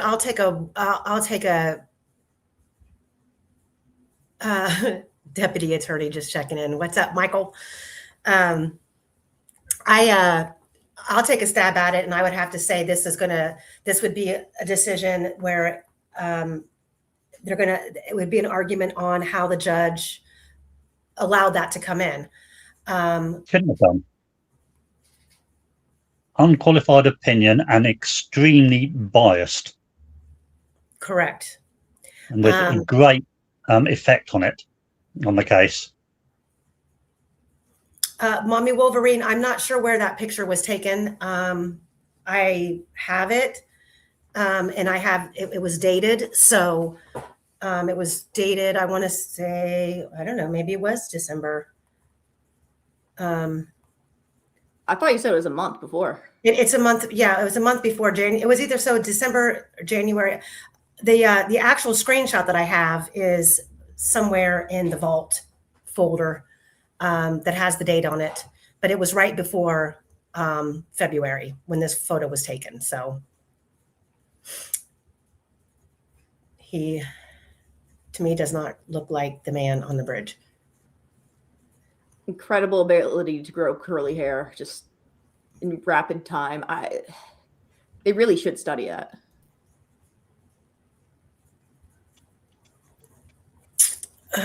So we have, let me see, back to here. So yeah, we have them telling the jury what's on the video, and the The most infamous is the "That Be a Gun." Yeah. That be a gun, that be.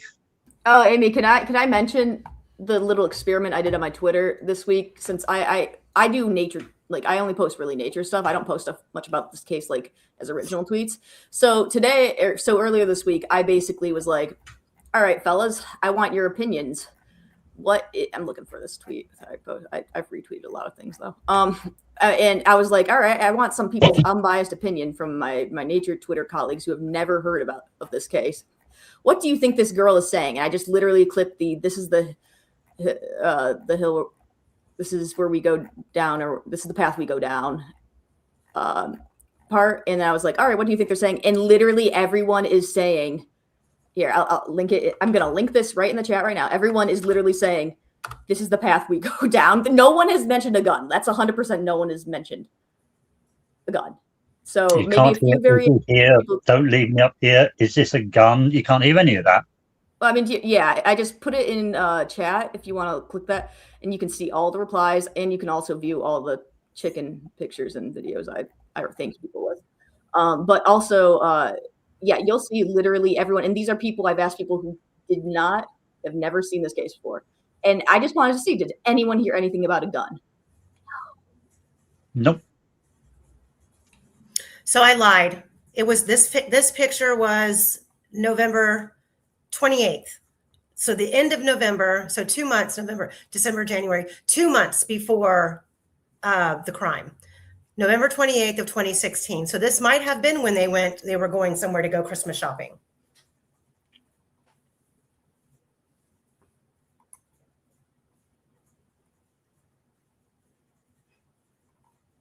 Let me remove that. So I found that. Get rid of that.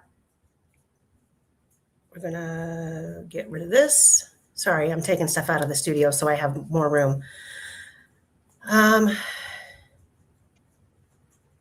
That's Sherry Garrison. That is, that is among many other very important key questions in this case that have never been answered. Sherry, I've never heard of bouncing bullets. Yeah, Sherry asked, for those who are just listening, if he racked it on the bridge, how did the bullet get at the crime scene? The rubber bullet, it bounced. And I'm currently looking for, so Quester and Fungi, I'm going to go to the next page. Carry on for just a moment. I'm looking for something. Can you? What do you want me to do? Well, share my screen. I can share chicken videos. No. No. Do you want me to continue with the points that are on there while you're looking for it? Yes, please. Yes, please. Quester's voice is so much more soothing than mine, though. And I kind of interject a few times and give my opinion. But I think, I don't know, who wants Quester's voice and who wants mine? Okay, wait a minute. Never mind. I found it. I found it. Here. So on top of, let's talk about how the bullet got from the south end of the bridge, down the hill, down the second hill, across the creek, up the embankment, and at the crime scene, 6 inches from Libby's foot. Let's talk about this guy right here who came forward publicly and said, it was established 100. This is from Delphi Double Murders Facebook group. 3 usable frames. Ron Logan was bridge guy. This guy, his Facebook is The Lodge. He says, I have it on a very good authority that a gun was not used in this particular crime. I work for an auction house and we received a collection from a cosigner that was later realized was connected to a suspect in this case. Law enforcement was contacted, and through the course of dealing with them, they heavily implied that a gun was not used. I don't want to give any more details than that, but I thought I'd share what I know. So I don't work for the company I used to work for, and I feel a little bit more comfortable revealing some of what went down that I alluded to earlier in the thread. I worked for an auction company. Specifically, I was their firearms expert and handled all consignments that included firearms. A gentleman who was a suspect in this case, whose surname is my first name. So maybe it's not Lodge, maybe it's cut off and it's Logan. No, it's the lodge. I'm sure. Okay. I think this guy's just Well- named Logan. So,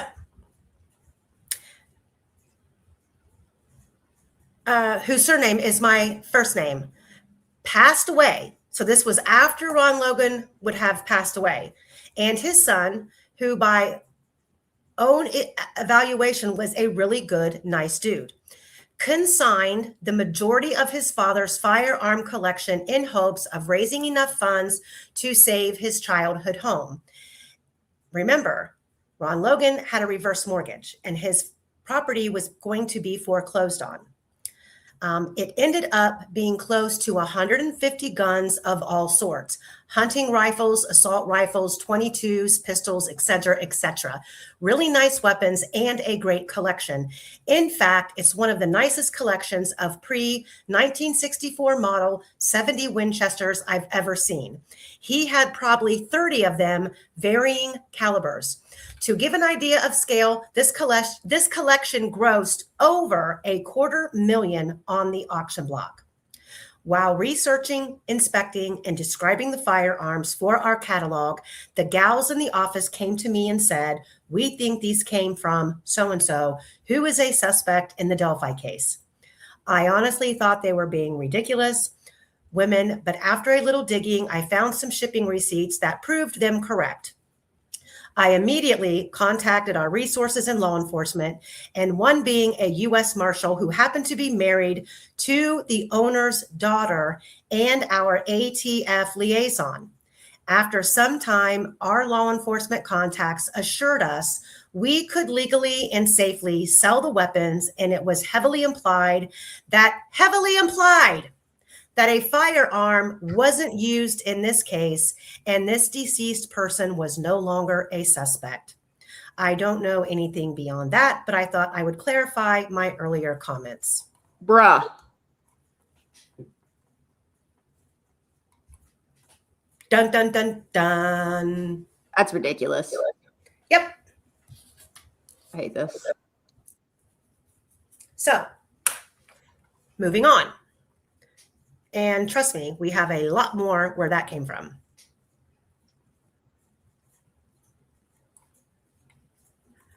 No, Radar. Remember, Radar says that, does anyone else remember when people were saying a guy with a monkey in his jacket did it?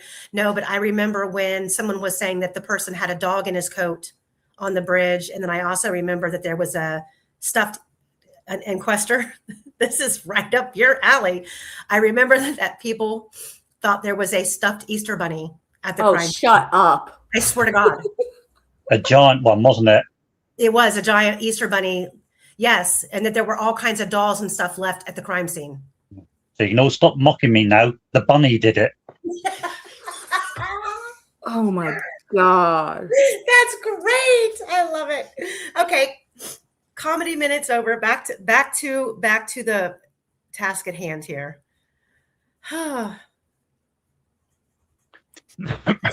Okay. God, I love having receipts. Just smash. It's like a freaking wrecking ball in the state's case. State claims that Allen took the girls north of the steep creek bed to a secluded valley area that was difficult to see from the creek. Lie. The steep hillside to the north and the Weber property to the south. LG was nude while Abby was clothed. I genuinely wonder if the state's team has actually been to the crime scene and see like the ones who authored this. I'm telling you right now. Nikita's off on one, making it up as he goes along.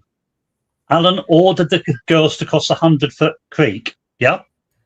Mm-hmm. At some point, he ordered them to undress, and various pieces of the girls' clothing were discarded in the creek. That means the girls were both naked when he ordered them into the creek. So they must have been carrying the clothes above their head, and that's how they lost it. Okay. Except some of the time ended, so you don't really know what. We don't really know. Well, Rakita seems to. Exactly. He then says that Libby was naked while Abby was clothed. Whoa there, pardon? So they were both naked, but one was clothed. Magic. There's a lot of magic in this. Delphi must be a magical place. It certainly is. Well, I want to know how they crossed the creek naked or clothed and still had DNA on all their private parts. Yeah, I posted about this actually earlier this week because I was thinking about it, and I hope you don't mind me going on a tiny bit of a tangent here. I was thinking about it, and so if you consider the creek had it was what we call gosh darn it, turbidity. It had high turbidity, meaning there was not a lot of visibility that day to see the bottom of the creek. So basically, turbidity is basically the clearness of the water, and this is because during a spring melt, what will happen is a lot of the water will raise, and it will have a lot of and there will be a lot of debris coming down. So what that'll do is it will jostle up the soil and sediment on the sides of the creek, and sometimes things will drag along the bottom. So what that does is it basically just makes it really, really cloudy. But what this also means is that we know for sure there was a lot of little fine sediment grains in the water. What that basically would do, if any of you live in a rural area, you will know that how septic systems work out here. Things like if you need a very sandy area, preferably, in order to put septic and perk tests, that kind of thing. So what this would do, the sediment would have, even if they were naked, even if they were still wearing clothes, it would have acted as a filtration, because all that would rub very, very, very fine grains against either the clothing or the skin, and that basically it would have rubbed off anything small. And with the running water, well, they were naked, but it would have been the skin. Yeah, well, I'm saying no matter what scenario we put here. But so it would have been a natural filtration system, and along with the water moving in one direction, I mean that's even more force on it. I mean it is what it is. So we can surmise at that point that okay, there was clearly enough of whatever this was to still be there if the state's correct and they actually crossed. To still be there. But the other thing is, I just want to finish this thought. The other thing is, a laundry machine isn't gonna just deposit this stuff on the crotch area. It's gonna be indiscriminate. It doesn't care. It's not sentient. So why haven't we found any of this seminal fluid anywhere else? If that's the case, that would suggest that I believe it was on their chest as well. Yes, it was. Oh, I didn't know that. Oh yeah, it was on both of the girls' breasts. Jesus Christ. And, well, the unidentified male DNA, and this is one thing that I don't believe was ever clarified. When they say unidentified male DNA, was it all spit? The same male? But still, since we do know where the seminal fluid was, it was by the crotch area, the genital area. This would suggest that if there was so much present, then it would have had just in this spot and not, on the sleeve, not everywhere else, as you would think that laundry machine, as it goes swirl, swirl, swirl, would just indiscriminately do. Then so that we can basically, can't we basically say with some confidence, if this scenario is true, and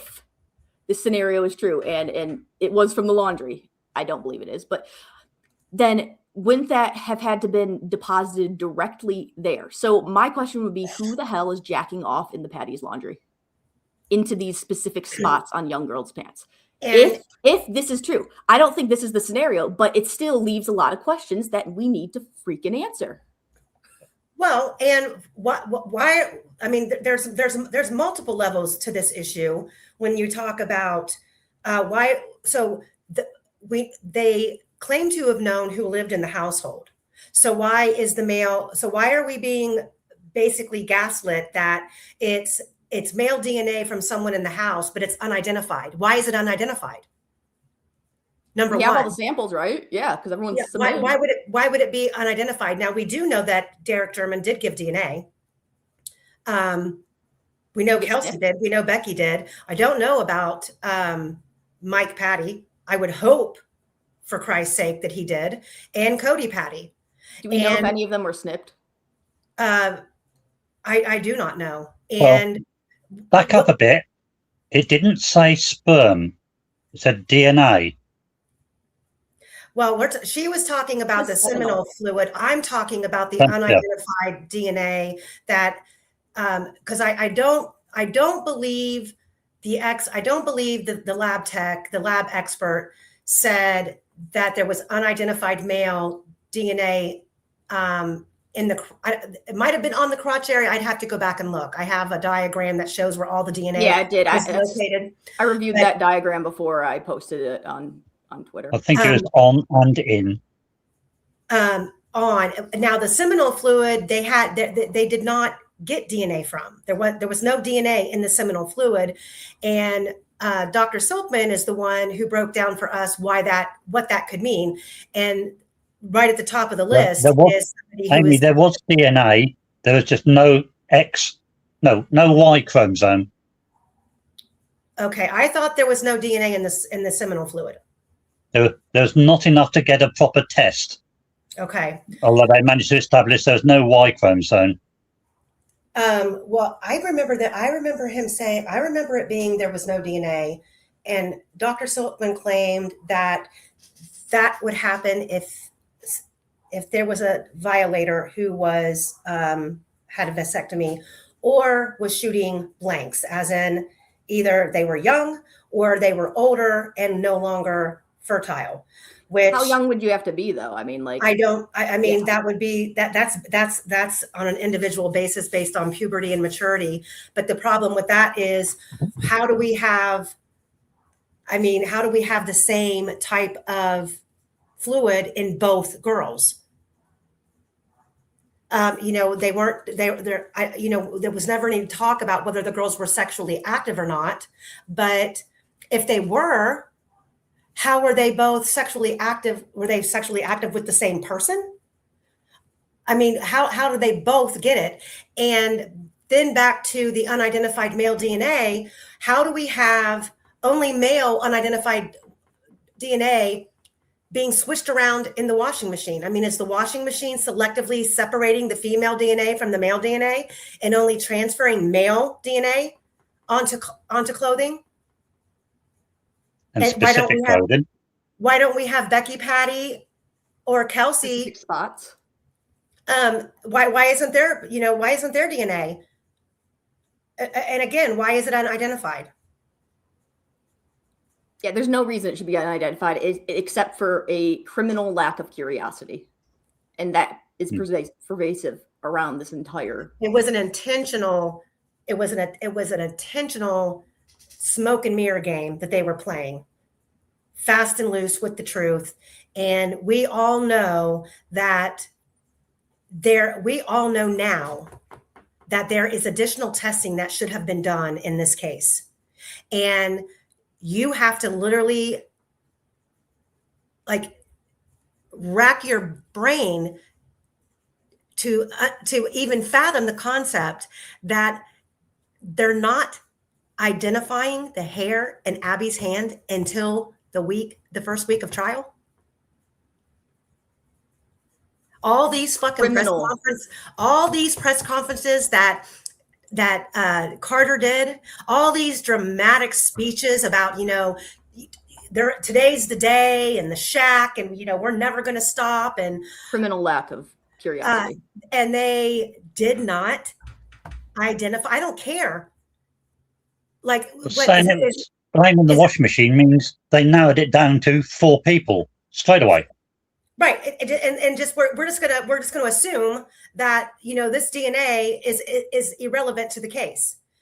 On what planet do you live on when the last person to see the girls alive has a piece of her hair in Abby's hand, and they're telling us that they undressed and crossed the creek, and Abby redressed, and this hair is still on her finger? Well, the other thing about being naked as they crossed the creek is that Rakita reckons that one of Abby's shoes was wet and dirty. Well, And there's dirty as in on the bottom of the creek. Well, if they were naked, how did she have her shoe on? Did he stop and say, "But you can put your shoes back on now, girls"? well, Only one of you. I'm telling you right now, with those Converse on and those skinny jeans on that Abby had on, she would have had to have removed her shoes to get those jeans off. Yeah, and you wouldn't cross the creek without shoes, in my opinion. There's too many stones on the bottom.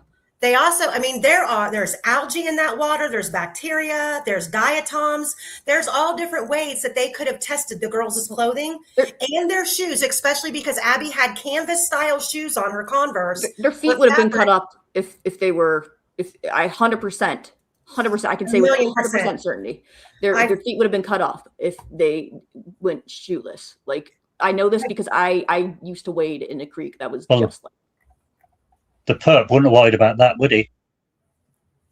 But the fact that it wasn't found on the bodies says they weren't, doesn't it? They had to have been wearing shoes when they crossed. Had to have been. I've been to that creek, and I mean, when you're at the water's edge, as far as you can see into the water, depending on the time of year and the murkiness of it, the bottom of that creek is rock bed.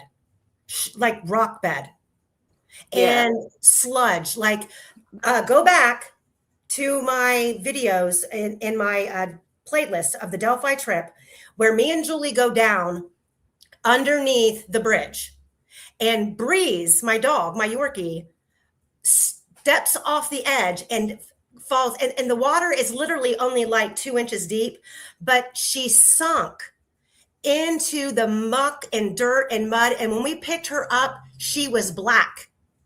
You can, like, it's on the video. And we had to douse her back and forth in the water to rinse her off. That creek is disgusting. Libby's, or I'm not sure, not Libby's, but Abby's shoes would have been caked. And all they had to have done was test for creek water on those shoes to determine if the girls crossed the creek. And they failed to do that. Okay, we got to move on.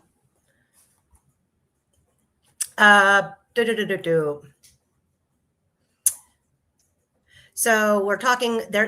This is where we get to the point where, LG's phone registered no movement after 2:32 p.m. Oh, can I say one more thing? I just remembered it. I was listening to a podcast yesterday. This is important. So I was actually listening to a podcast this morning, and it was on a case that was in Indiana. I forget what the case was, but basically they did phenotyping. And what this does is it basically can give you like general like characteristics, like blonde hair, blue eyes, that kind of thing.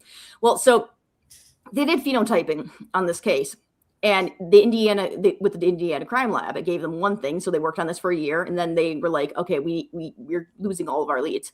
So then they went to Parabon Nanolabs, and they got a completely different description from this genetic phenotyping. And what do you know? Later on, they solved the case, and Parabon's correct. Indiana State Lab is completely wrong. I just thought that was so interesting because it showed how the gap between the capabilities of these places and the people who work on them. Because I mean, private sector is always going to be better, just more money. Yeah, I mean, but with the amount of money that the state spent, they should have gone all out on that DNA. I'm pretty sure Parabon offered for free to like freaking take it. They did. And then as soon as they found out it wasn't RA, they didn't want to know, did they? Nope. Yeah. I mean, they could have. I mean, there's so much that should have been done in this case that wasn't done, and it makes you. To me, I feel personally, and I know that I think even Osbrook disagrees with me on this, or he ethically can't agree. But to me, I feel law enforcement knew early on who was responsible, and by bringing them to justice, whoever these people were, or had the goods on a lot of people in Delphi, in law enforcement, politics, all the way up the chain. And it was easier to look the other way and pretend to pursue a villain until it came down to one of their own, like Tony Liggett, being challenged as a sheriff, and a person who was not a team player, like Michael Thomas, who was going to bring all of the experts in if he won as sheriff. He was going to basically dig for real into the case and solve it. They had to get rid of him, and they needed to solve the case and close the book on it. That's what I think's happened here.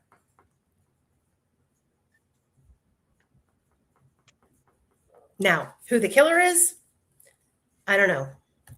Who the killers are, I don't know. I'm starting to develop a real theory here, but I'm not going to say. But what I do know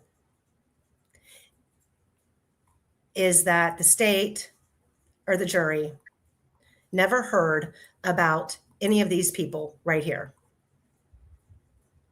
Not one of them.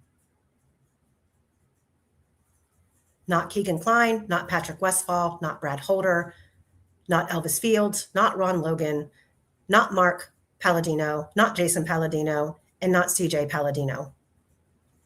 Never heard about any of them. That is not justice.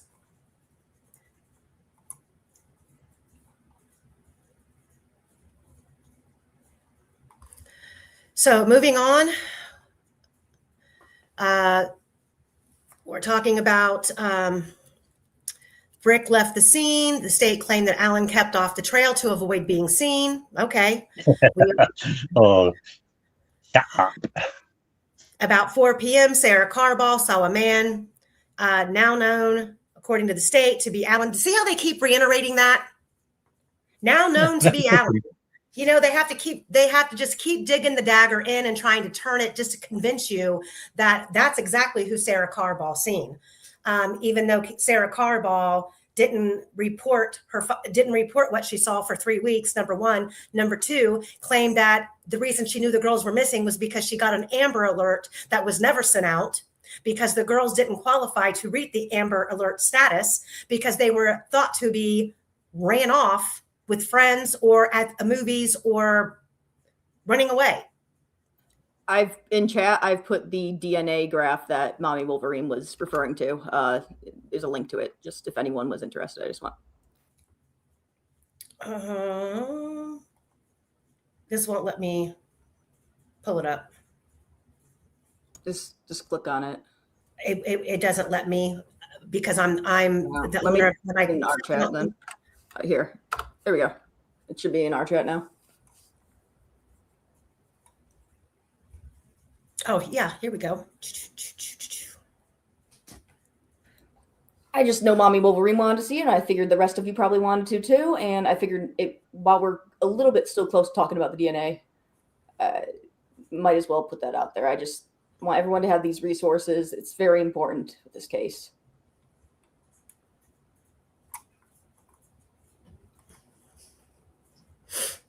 There we go. So here's the diagrams. The top one, if you want, I can let me crop that for you so that you can zoom in a little bit.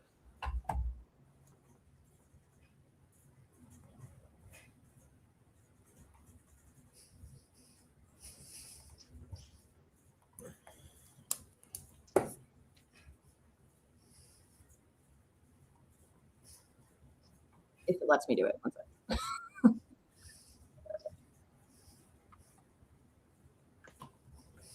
I got it. I can crop it. Oh, here we go. Screen capture. I forget who made this. Was it Yellow Jacket? Either or all that. No, I know who. I forget her name. Yeah, I feel really bad because I really me too. I love them though. Debose. She did a great job on these. By the way. It's seriously incredible. Like this has been a community effort. Let me put this thing down for a second. It's for some reason it's saving as a web page. I got it. Oh, So okay, on the clothing, yeah, I got it. What am I On the doing? clothing, The purple, Or the other one was what I was talking about. But yeah, I'm going to pull that one up next. The purple is DNA, Abby's DNA.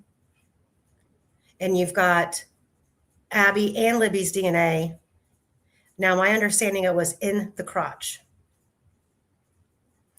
Now, when they say, this is what I find interesting about the clothing.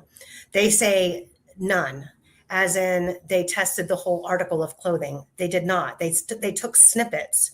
That is where MVAC testing would come in great with this case, because MVAC testing for DNA is where they are able to scan the whole entire piece of clothing for every thread of fabric for DNA. That's a possibility. We're relying on a lab tech. You can't really see DNA. She's taking snippets. Well, what if she's taking snippets all over the front of Abby's or of Libby's tie-dye shirt, but there's male DNA on the back, or there's somebody else's DNA on the back? It leaves a lot of room for error. Here's the other one with the criminal lack of curiosity. It's all I've been thinking.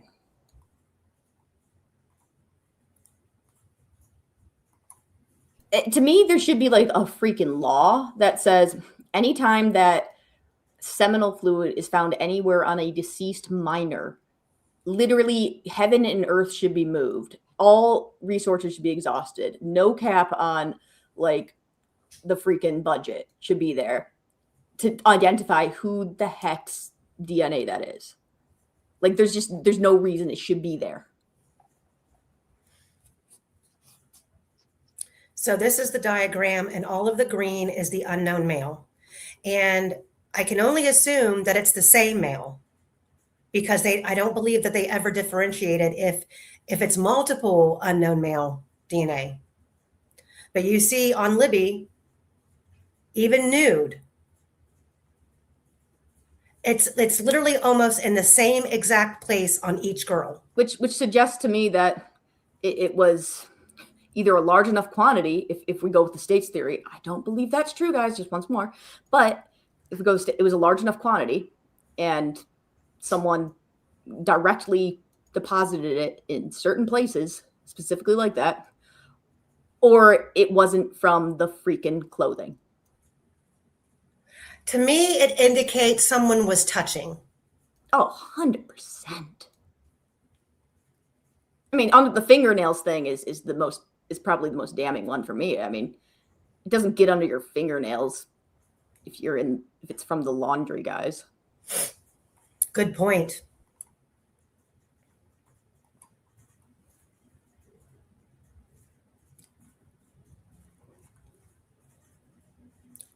So hopefully, if you don't have this and you guys want to take a second to screenshot it. I also want to note, look at lab tech. That says a lot to me, because lab tech's DNA is not supposed to be on there, guys. Whoopsie. Well, there was a lab tech found on it. Yep. There's a lot of things wrong with this case. Okay, so now we're still talking about Rick and his stroll out in the open. He stayed off the trails, and we showed you the video at the beginning of him of where he would have had to have walked in order to get back to where they claimed he parked.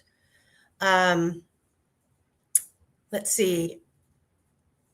He was walking along the north side of 300 North. He was hunched forward with his hands in his pockets, and he had fresh blood spatters. Now, Sarah Carbaugh had to basically be shown her deposition or her interview transcript, I forget which one it was, to get her to admit that she claimed it looked like he had slaughtered a pig. However, on her first interview, there was no blood mentioned. And I think on her second interview, which was a very much longer time later, she mentioned muddy, and I think maybe that one she mentioned some blood, but then by her third interview, it was bloody, bloody, bloody, bloody, bloody. Like, like she's this schoolgirl who needs to tell you a story, and if your eyes aren't bulging out of your head, the story gets bigger and bigger and bigger until they do.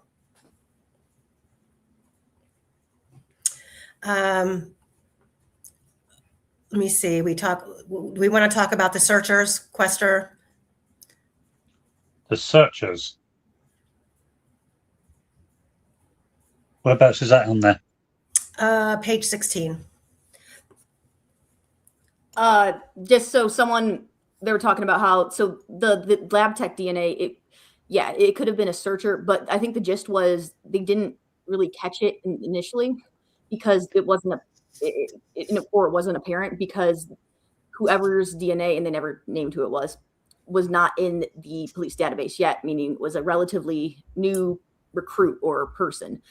I've actually compiled a list of every single new recruit, like between the murders, like a little bit before the murders, but and now. So, I mean, Radar, I think that law enforcement and lab techs, I think all of them are all lumped into that. Yes, yeah, that's what that database. So, but it was ISP, that kind of thing. It was definitely a state police or adjacent person, not necessarily a local one.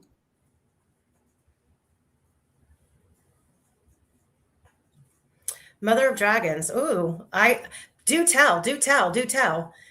Radar, do you remember a certain someone saying that they were at the trails that day in the back of a red car? This was early in the case. Share with the class. I feel like I've heard this story.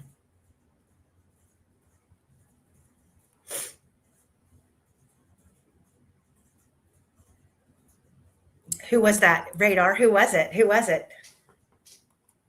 Oh, shocker. Someone who inserted himself into every aspect that he possibly could.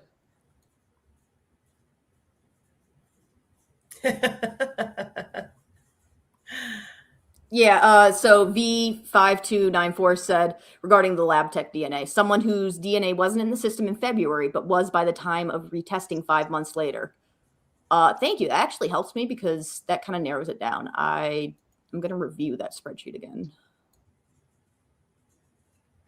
Because they publish all the names of the ISP recruits every time they graduate. Fun fact.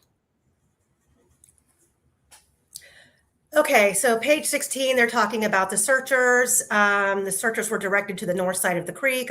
Access was made by going down the steep hill that ran south of the cemetery from State Route 300, or from 300 North, sorry. The girls' bodies were discovered behind mature trees north of the creek. That is not true.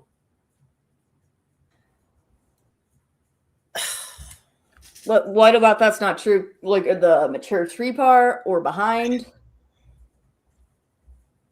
Because I know that the types of trees are going to be like down there. It's essentially like a floodplain, so you don't have big trees growing down there as much. No, they're all relatively skinny, tall trees. Yeah, because of flooding in the past. Standing at the crime scene, you have a clear view of the creek in front of you and across the creek.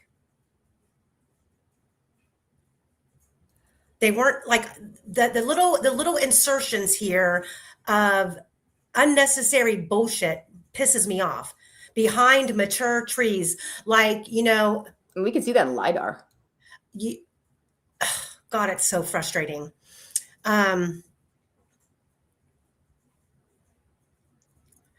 Blood pooling on the ground, blood transfer patterns, and DNA testing indicated that Liberty's injuries were inflicted next to a small tree to the west of the girls' bodies.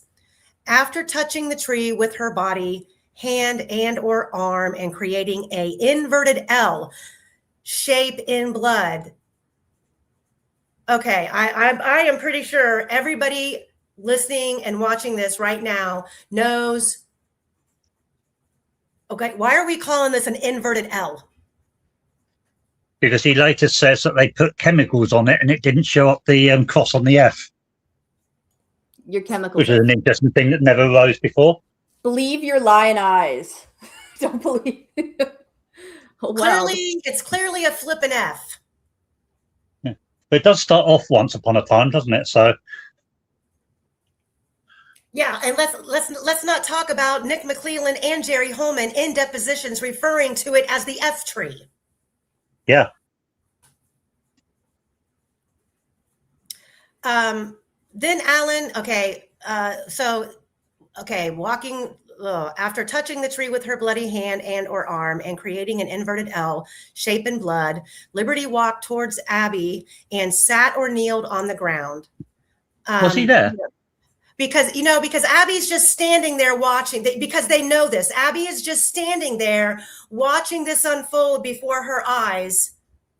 Her best friend in all the world being brutally attacked. She's not screaming. She's not running. Why? She's walking over to Abby to show her the wound. And Abby's just sitting there. Oh, my turn next. Oh. Abby is being restrained. If they're there. I don't even think. Yes, I don't.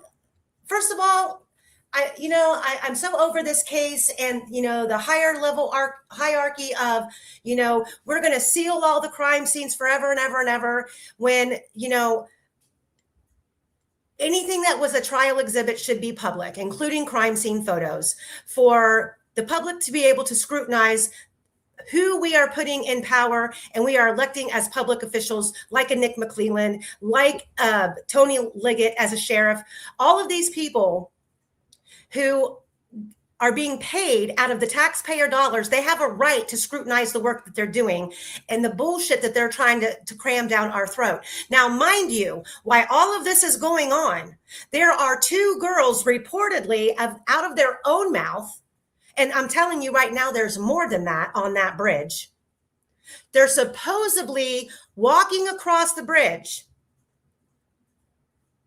to use the bathroom.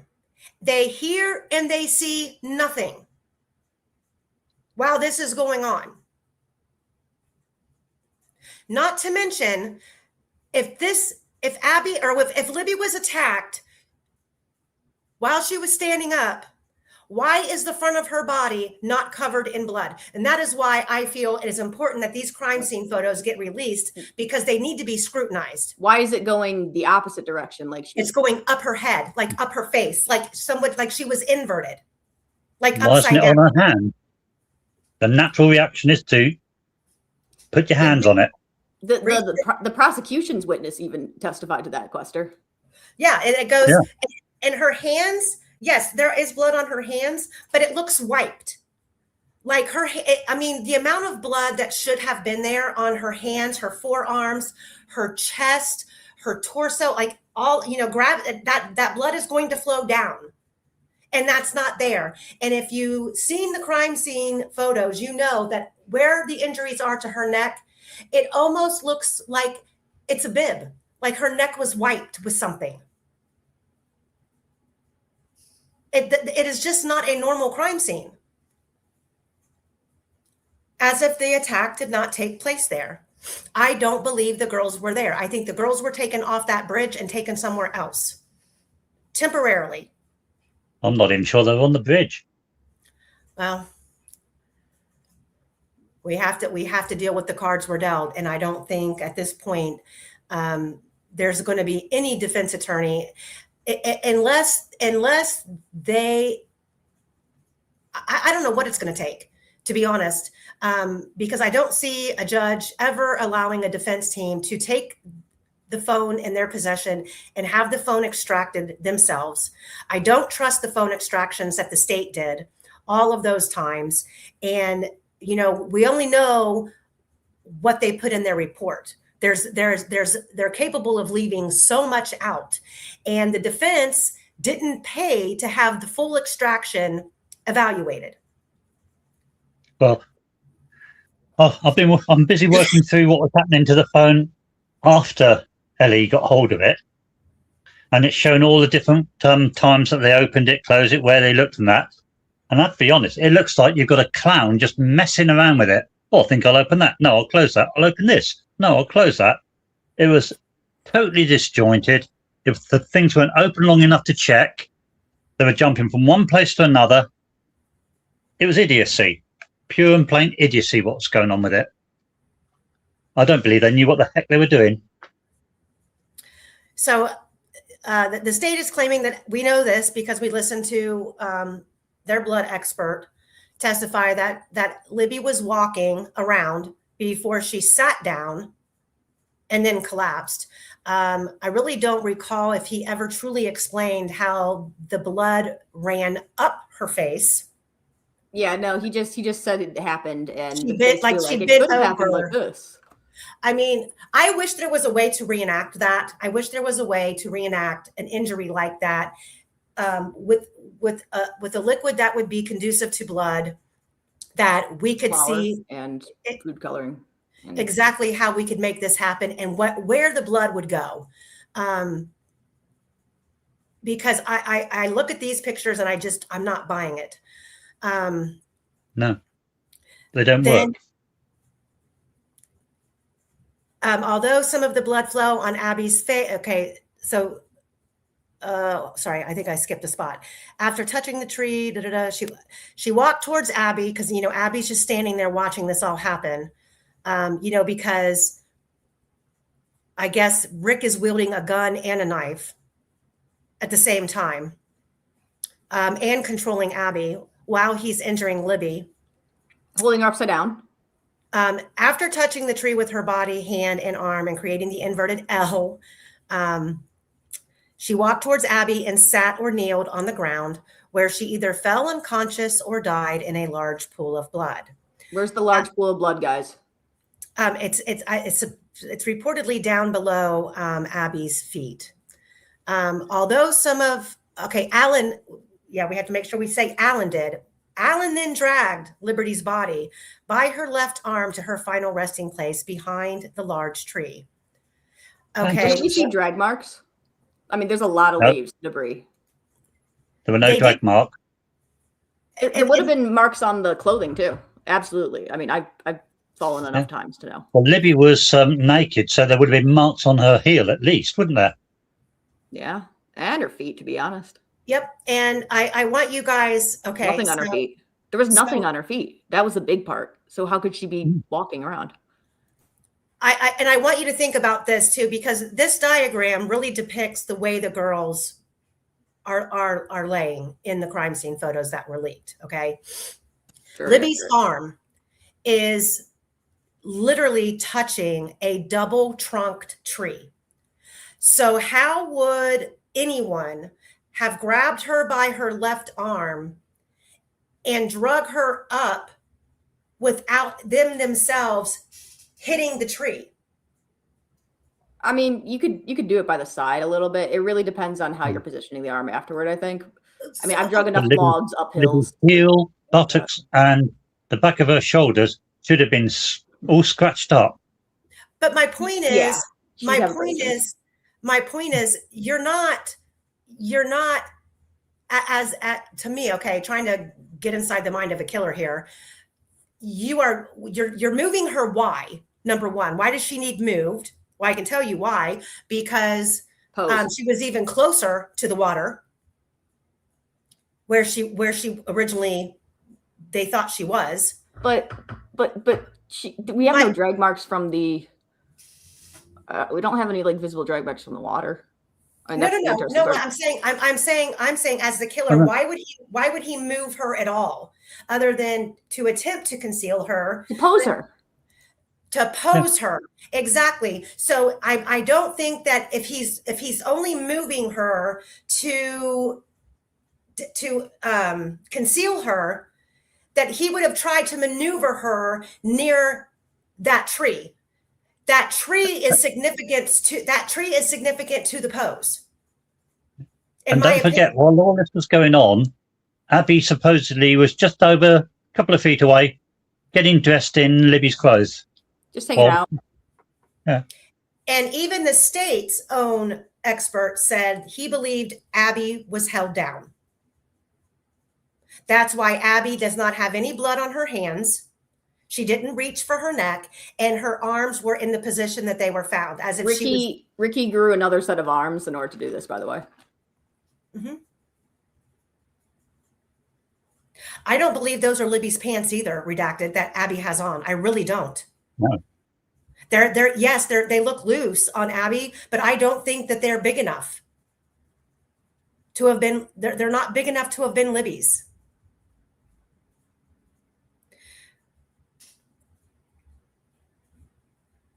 Well, we see her pants even swaying in the wind in the shadow. In the jeans Libby had on were big on Libby. They would have been ungodly big on Abby. Well, if you refer to the video, you can see the jeans that the person who they say is Libby was wearing.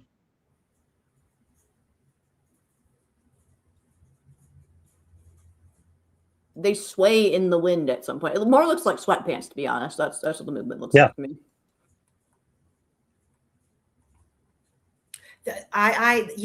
This unknown part of the crime is just what eats at me constantly. And it shouldn't be this way. Sorry, I have goldfish. It shouldn't be this way after you've gone to trial and convicted someone. You should have answers. Yeah, Libby's DNA was inside the jeans that Abby had on. So the problem is we don't know the movements of the girls when the clothes were removed, when they were put back on. Was Libby touching the clothing? We just don't know. But if you ever tried putting on wet clothes? Oh, dude, it is impossible. You tried putting on wet jeans? Have you tried taking off wet jeans? Have you ever tried drying your shoes after they get wet? It takes a long time. Hey, Big J. Okay, so whoops, wrong one. Again. Oh dear. I keep hitting that wrong one. The thing is, so Sherry said, especially in cold weather. Well, so it didn't really get below freezing that night, but it's still, the thing is, there wasn't direct sunlight. So there wasn't a lot of cover, but the issue is that there wasn't a ton of direct sunlight because it was in this kind of depression in the ground. And it's in the lowland too. So, you're going to have more water pooling there. So, I don't get why everything was that dry. You would see water stains at least like at the bottom of the jeans. I have done this so many times. Yeah. Just the fact that there's no Richard Allen DNA though, we could just drop Mike there. There's so many questions, but that's the only one that to me that really matters in terms of the appeal part. Like, if there'd been no DNA full stop, then you could say someone forensically cleaned it. But the fact that there is DNA there, but none of it is Richard Allen's, that is a drop mic. Mm-hmm. Yeah, the jeans that were in the creek, I do believe those were Abby's. They were small enough for Abby. But I don't believe that the jeans that Abby has on are big enough to have fit Libby. I don't see it. Yeah, I'm going to take a look at those once more to see what I can see on that. And I know it's really crap quality, but there might be some, I don't know, some areas where it's like folded in or like underneath her more. I don't know. And it appears tight on the front. I don't know. Maybe depending on how she was dragged. Or we could just ask Todd Rokita. Okay, so now let me see. So Abby's face was suggested that her head had been moved or turned. She was injured and died where she was found. Abby was already clothed when the fatal injury was inflicted. That I agree with. And a small amount of male DNA, perhaps simply from environmental factors, was detected in the external genital swabs of both Abby Williams and LG. The natural tendency to just randomly have sperm in the crotch area of your pants. Guys, And girls, on your, has this ever happened to you? and under your fingernails and on your boobs after stripping, walking through a creek, and redressing. LG's phone and other tennis shoes were discovered underneath Abby's body. We knew this. The phone had condensation and moisture on the screen. It appeared that way in a photograph. However, it was never notated that I remember in any document that the phone had any type of damage water-wise or anything. I mean, it would have been really easy to do that, but also it's very much it's very much the same kind of condensation that you'd have just from literally dew in the morning, or to be honest, like leaves going on top of it and then the leaves kind of just depositing water because they're oversaturated from spring melt and everything's draining. I mean, to me, that is just the water, the condensation is absolutely indicative of nothing to me. Now, if it's inside the foam, or if we're finding if like the case, and then the case, like you take it out of the case and then this water starts pouring out or whatever, and like from all the little cracks, that's different. That's a big time difference. But this is just on the screen. The screen is, I don't know if any of you have ever had your like phone, like if your house has gotten cold at night and then like you wake up and sometimes your screen just feels really, I don't know, moist or whatever. We had power out this week, for about 1 week. And in the mornings, it would wake up because we didn't have any heat on, and that's what would occur. There was just condensation, and that's just how it works. But the phone wasn't in the creek, which is bizarre to me. Yeah, because if you're trying to obscure, you want the phone, aka, I don't know, because we're in a scenario where basically it's like either A, they knew that the phone was there, they wanted it to be found. B, they didn't know the phone was there. I just don't see how they wouldn't have known. And I mean, but maybe there's the assumption that there was, there could have been two phones. Maybe they thought they already got the one. I don't know. So who put it in the shoe underneath Abby? Bingo. It wouldn't have been Libby or Abby. What? No. So who put it in the shoe underneath Abby's body? It couldn't have been Libby or Abby. The Easter Bunny. Wait, no, shit. Yep, I told you. You got to look for the bunny.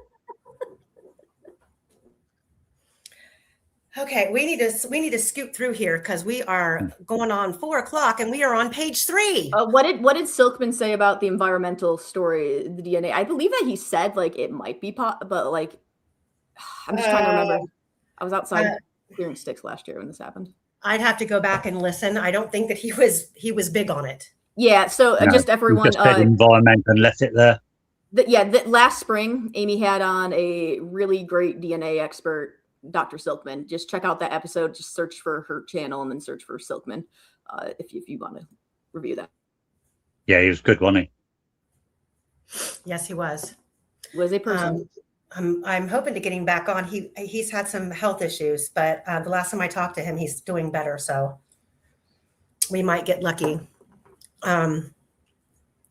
So let's skim through here, Quester. We might have to do a part 2 on this because we're not going to get through all 19 of these.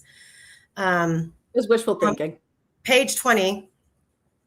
Well, we've already talked about the solitary confinement and the Howdahl.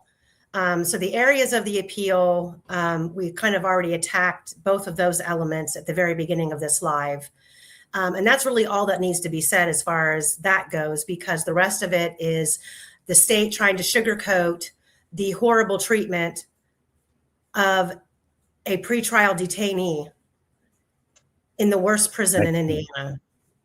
They couldn't even get their own facts, they call them. They couldn't even get those right. He's contradicting himself left, right, and centre in there.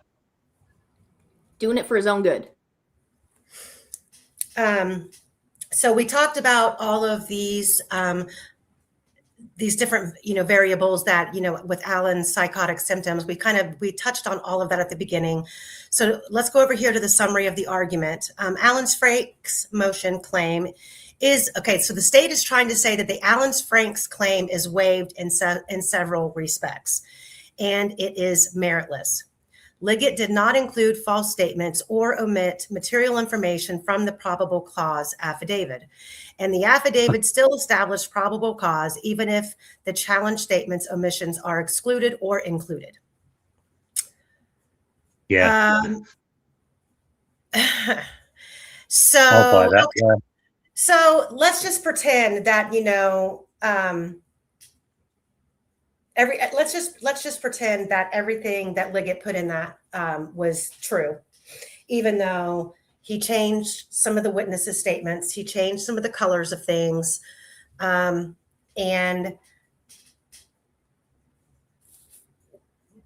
first and foremost, Rick Allen put himself on the trail.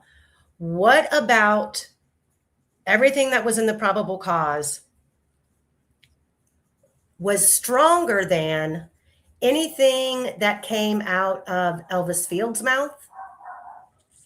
The 2017 reports from Reese Davis about Ron Logan confessing to killing the girls with the box cutter. What about the Odinist theory? What about all of the tips of the people who claim to have, for example, Sheena Dillon, who claimed that she burned Mark Palladino's clothes when he came back from killing the girls, and that CJ Palladino was the man on the bridge, and then the Palladino boys took off to California. I mean, they had all of these tips. What about all of these tips and all of this information? Why didn't those lead to search warrants? Daniel Pearson. Sorry, my Breeze is giving somebody outside hell. Let us know, Breeze. Tell the world. Oh my gosh, she thinks she runs the neighborhood here. All little dogs do. Everybody has to get permission to pass by the house. Yeah. So, I mean, what are your guys' thoughts on that? I mean, this is what I'm saying. Turn and look the other way. No one's going to be like, why are we not searching the Palladino's property when they are getting a tip? First of all, it was a long time before anyone ever knew how the girls died. So when you've got a tip that comes in that says he came home bloody, that's your first indicator that someone has knowledge that the girls were probably cut. And then it's backed up with details like, well, because Derek German got $100,000 worth of meth off of Mark Palladino and never paid for it. That's why this happened. So why is there no search warrant served there? Why, when you've got this reliable witness, a reliable witness enough to hold a whole ass press conference and change the direction of the image of who you believe is on the bridge based on your witness's statement, and you have a person who resembles that person putting himself on the bridge that day, whose alibi stinks, why no search warrant there at Daniel Pearson's property?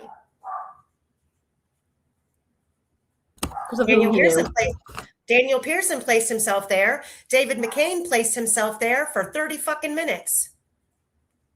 You've got David Riley admitting that he was out there on the trail. You've got Brian Moss admitting he's out there on the trail. Like, that is basically, because everything else about Rick Allen came later.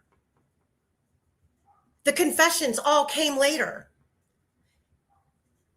And he specifically told them that he wasn't there at 3:00 because he wasn't out there that late.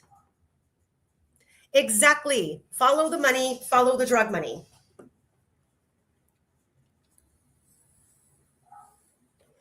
Fungi, Critter Mama says she made chicken feed and thought of you. I know.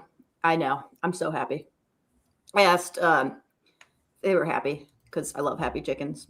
God, we got the last 2 days have been above 50 degrees, so we still have a lot of snow, but above 50 degrees, so the chickens are able to go in the barn. So happy. They're so happy. And today it's thunderstorming, so now they're depressed again. I'm not depressed, but ignorance is bliss.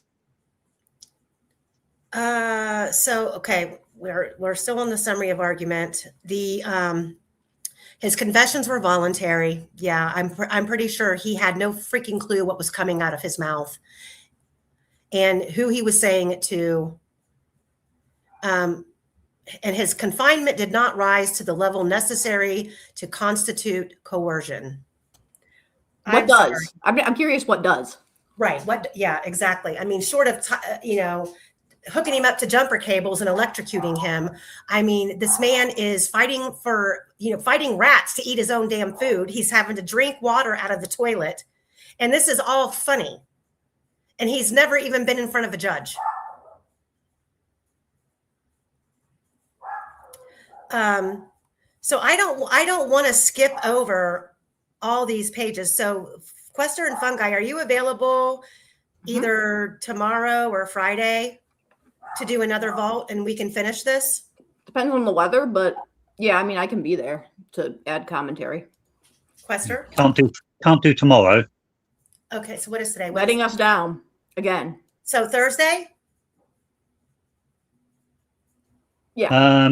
Yeah, I think so. I think I might do that. 1 p.m. Yep, same time. So another Vault 41 on Thursday, guys. Yeah, just because we've been on here. We've been on here for 3 hours already, and I don't want to bore people, and I don't want to skip over this stuff with such long lives. Can we let's just do a summary, because Critter Mama said, so I'm confused. Did the state win again, or will someone review facts now? Can you just summarize that just to the? I think that's a great way to end. Okay, so where we're at right now is, I believe, so the Allen's appellate team filed their direct appeal. The state has now simply responded, okay? What comes next is Allen's appellate team is going to get a rebuttal to the state's response. That way, and I believe that will be it. I don't believe the state will get their own rebuttal. So once the defense or the appellate team, I keep calling them the defense, but they're actually the appellate team. Once they file this next brief, it will then be transitioned to the court for them to mull over and decide. What we're really, really hoping to happen is that during the course of all of this, the major courts have what they call clerks who clerk for them, kind of like paralegals, so to speak. They do, they're clerking. They're usually law students or getting ready to take the bar, and they'll be the ones who will be kind of organizing this case. So we do know that the appellate court requested, I believe, everything from the trial court, which is a good sign that they're going to be thorough. They're not just going to be looking at the arguments that are handed to them. They're going to be going back through, hopefully, every single pretrial hearing, transcripts, exhibits, testimony, and the rulings that the judge made. I really think that Judge Gall, she really is a slick ass bitch, to put it bluntly, with all of her rulings that she provided to the defense without law behind it, explaining how she came to her conclusion. So that right there is either going to help her, I believe, or hurt her, because I don't know how. I can see, in a case this big, you have a couple of her rulings coming down without any case law to back up her findings on how she ruled. In the UK, it's a rule that it is not a judgment unless there is a judgment. You can't just say no. You've got to explain it, otherwise it is not. That's usually what's supposed to happen here, but yeah, obviously it's up to a judge to be honest and have integrity, which you kind of expect comes with the job. But yeah, Quester, I put a word I would like you to say before before we leave. Easter Bunny? No, in our private chat. It's related though. Yeah. Let me know when you see it. Hold on a sec, I'll go ahead and have a look. Yeah, it's Is it going to be one of those sort of words?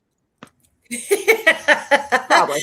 I want to know, do you guys in chat just love the end of our lives where a quester has to say a word? Do you guys love that? Put a 1 in the chat if you love it. Or would you like to see more chicken videos? While Quester says words and narrates it. So Radar, they will not be going, they will not, that is one good thing. They will not be going before Judge Fran Gall again. She is retiring. She will retire at the end of this year. And this, whatever happens with this case, I do not see it going back before a judge before then. Gods be praised. Yeah. The people have spoken. They want chickens, Rocky, and Quester should ask me questions. So Quester, say the word, say the word, say the word, and then I'll tell people what it means. Say the word. Oh my God, he's taking it literally. No, say the word that I put in there. Like, not that. Well, you said say the word. I said say the word. For my friend Eryctolagus? Eryctolagus. It is Eryctolagus. It is a genus. It's an old world rabbit. Yeah, he was looking for it. And now say blueberries because Free Rookie Bay asked. Blueberries. And Quester, Skin Row wants to hear you say, if you don't eat your meat, you can't have any pudding. How can you have any pudding if you don't eat your meat? It's on the screen. I can't remember that. Say it's on the screen. Just read it. Just read it. It's on the screen. He wants to hear you say it. Hold on a second. Got to get back to the screen now. If you don't eat your meat, you can't have any pudding. How can you have any pudding if you don't eat your meat? Now ask me a question, Quester, because people want you to ask me a question, and then we're good. Then we're good. Ask you a question. Something only you might know, Quester. One that only I will know. But not like a personal thing, because we know you're paranoid, and so am I. I'm not paranoid. Okay, I am. Who is that behind you? You just looked. I know who's behind me. It's the bunny. It's the Easter Bunny. I'm done. Radar, I had not heard that, if that's true. I hadn't heard that Judge Gall asked to be on reserve. I will. For what? I guess, I don't know. I reserve for what? I don't know. I don't know how that works if you retire as a judge. You know, it's not like you can, retire as a firefighter and then become a volunteer firefighter. Amy, you don't become a volunteer judge. Amy, the people want to see a chicken clip. The people want to see a chicken clip. Well, throw it up there. I should. Okay, yes. She gave me permission, guys. I'm allowed to do it this time. Okay, let me grab one. I went on a stream the other night and I played so many chicken clips. It was awesome. I just got to talk all about chickens. Overthinker was there. So was Steve. I'm buying myself time right now. Yeah, Judge Gall needs, oh God. Gall said in her retirement statement that she wanted to spend more time with family, but that she wanted to be kept on reserve for filling in. But her family is, I'm sure, but she's the devil. So like, how can she have family? Is she like going to get like the Omen child with her? Is that who she's spending time? Sorry, I'm done. Here, let me, guess who taught me? Guess who taught me the other day no, you don't have to know, actually. The other day, someone taught me how to make it so that I can share sound with my videos now. All right. What do you want? Do you want Elena's to be, yes, her daughter's running for judge. Quester, how many chickens do you got? Because I'm going to get more soon. At the moment, I've got 15 chickens and one boy. Wow, that was close. All right, guys, here I'm going to share one clip. It is, if Amy will put it on. This is my boy Trevor. He's going to. I just want you guys to hear a little bit about chicken behavior here. Amy, if you want to activate it. They make. I was gonna let you tell them about the behavior first, so they know what Well, to watch. I want to show the screen. Yeah, this is my boy Trevor. He likes clovers. I filled up this egg carton with clovers, and so roosters, they are very selfless because they only want one thing and one thing only, and I'm sure you all know. But they make a noise. It's called tidbitting, and you'll see he literally picks up clovers. And he drops them on the ground and puts them in front of the girls as he's making this noise. And it's so beautiful. I love it. And Trevor also makes a funny oopsie in the beginning of this. So here we go. Can you hear that? Could you hear that? The beginning? Did you hear it? Or no? No, we don't hear it. Oh, well, I'm saying like, but Oh, You moron.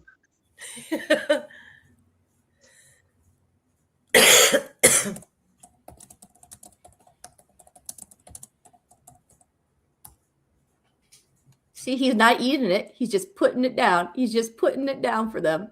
Let's watch that replay one more time, guys. He meant to do that.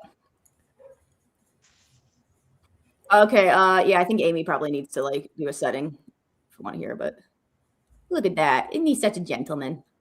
I don't know how you should. I don't know. The other person I was on with the other day did it. Oh, I know. Oh, before we leave, Fungi, throw up. Okay, so remember last week it was either last thing week I was working on, the thing that I showed you, the dot. Yes, we were talking about the white car, and we were comparing, the speed of the car, how far the car would have gotten up the private drive. Remember, this is the white car that was seen on the Sandifer camera heading into the private drive. And we were like, okay, we know it didn't disappear off camera for a long enough time to actually make it to the bridge. So I'm trying to remember where I put it. Sorry, one second. I just need to see what I called the file because I don't remember what I called the file. White car. Wow, that helps. Thanks. Hopefully that's what it is. Because I'm gonna play it on my I'm gonna play it on my computer. So I'm just seeing what I called it. It's it's white car. Okay. Yeah, this is Tony. This is my dog, Tony. She only has half a tail now, but she's cool. She's still cool. All right. Apparently I'm looking for white car. It doesn't. She's a greater Swiss Mountain Dog. White car. Why are we not? No items match. I have it. Isn't rug yet. Yeah, no, let me just. I don't know where. It should be white car. Oh, no, it says white. Oh, Weber drive car analysis. That's what it's called. I got it. Okay. I just was completely wrong about everything. All right. There's your question in the chat for you then. She isn't a rug. She isn't a rug yet. Not yet. Soon. All right, ready? Yeah. Yep. No music. You're good. We can just narrate. So we were trying to determine how far this car would have went based on the time that it went into the private drive area and was off screen. Here it is. Here's the car. Really excellent quality, guys. So let me see if I can put it full screen. You know what? Who cares? Wait, full screen, please. So there's the time. Rewind that back. So this car was initially seen on the clock at 2:07. And I calculated the speed and the distance. So it's going 2:07:26. Pause it. So I want to know, yeah. I was thinking about this the other day when we were talking about it, about the, delivery cars, like Uber or things like that. In 2017, I don't believe that was that prevalent. It was in rural areas. Absolutely was. So in rural areas, they do not have a lot of times they will not have like the FedEx truck or like the UPS truck. They'll just have a person's normal car. Like a person will just get the packages, put them in their car, and stop and make the deliveries. At least that's where I am. That's what's always happened. We were just trying to throw around ideas about why this car would be here and doing what it's doing at this time of day with what's going on the bridge right now. It'll make more sense when we show how far we believe it went. If I can, yeah, okay. Okay. I have minimal motivation. Okay, so that's the time it's gone. And now, wait. This is real time, so I didn't speed it up or whatever. And then you'll see the time it happens again. I pause the time and put it underneath it when it reappears. Oops, sorry. And so it's about 28 seconds, I believe. So we're just going to sit here and talk about how much we love chickens for 28 seconds. How beautiful Trevor is, how stupid he is. Oh, there it is. See?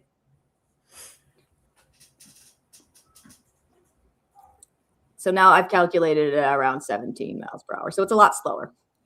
Made me think it's looking for maybe a certain address. Looking or, okay, so. All right. So now we're establishing a landmark. See these big old trees right here, these big row of hedges or whatever. Same trees as right here.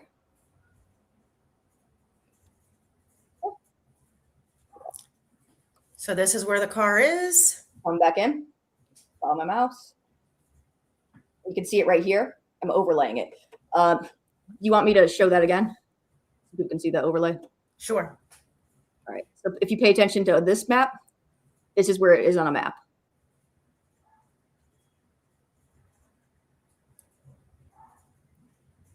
A lot of people are saying it looks like a white Bonneville. Impossible to tell. What about a white Dodge Dart? Impossible to tell. We have pixels. We have like 5 pixels. All right. So here that's enough early to tell. Here I shut up. So here I sourced this from Easy Drive Tips, just a YouTube short, and I just overlaid it. So basically, this is not, I didn't speed it up or anything. This is just basically a car making a 3-point turn. So we're assuming, all right, this dude's making a 3-point turn, blah, blah, blah, blah, blah. There we go. There we go. And now he's starting again. So now watch, as soon as you get right here, you're going to see it again. Yep. Right. Or yeah, a little bit earlier, but yeah, right about here. See? And I think my biggest issue with the 3-point turn is there's only one house left. And there's multiple places though. Right. But I'm saying, why not make the 3-point turn at that road? Go back. Well, because you're going to, right here is, if we continue, you'll see in the video that there's a lot of very, very loud no trespassing noises. And that's what I'm saying. Like to me, this person intended to go in here. I think that maybe they were following the numbers on the addresses, thought maybe it was back this way more. And then, because a lot of these, so think about this, these houses, some of them are further back. And so it might be a little bit harder to see the address. No, because, okay, I'll wait until you pull up my video where we're driving in, because I think the mailboxes are on the road. Sometimes it's still hard to see addresses though.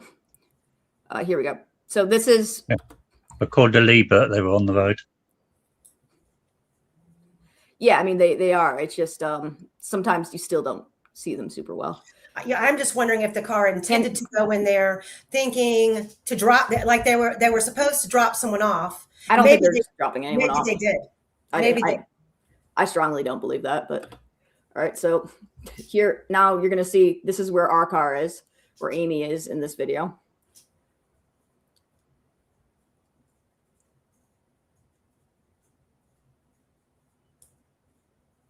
So I'm just showing where it is compared to the video of the CCTV from the Sandefers, where Amy is right here. So see, we're going to pass this power pole, same power pole.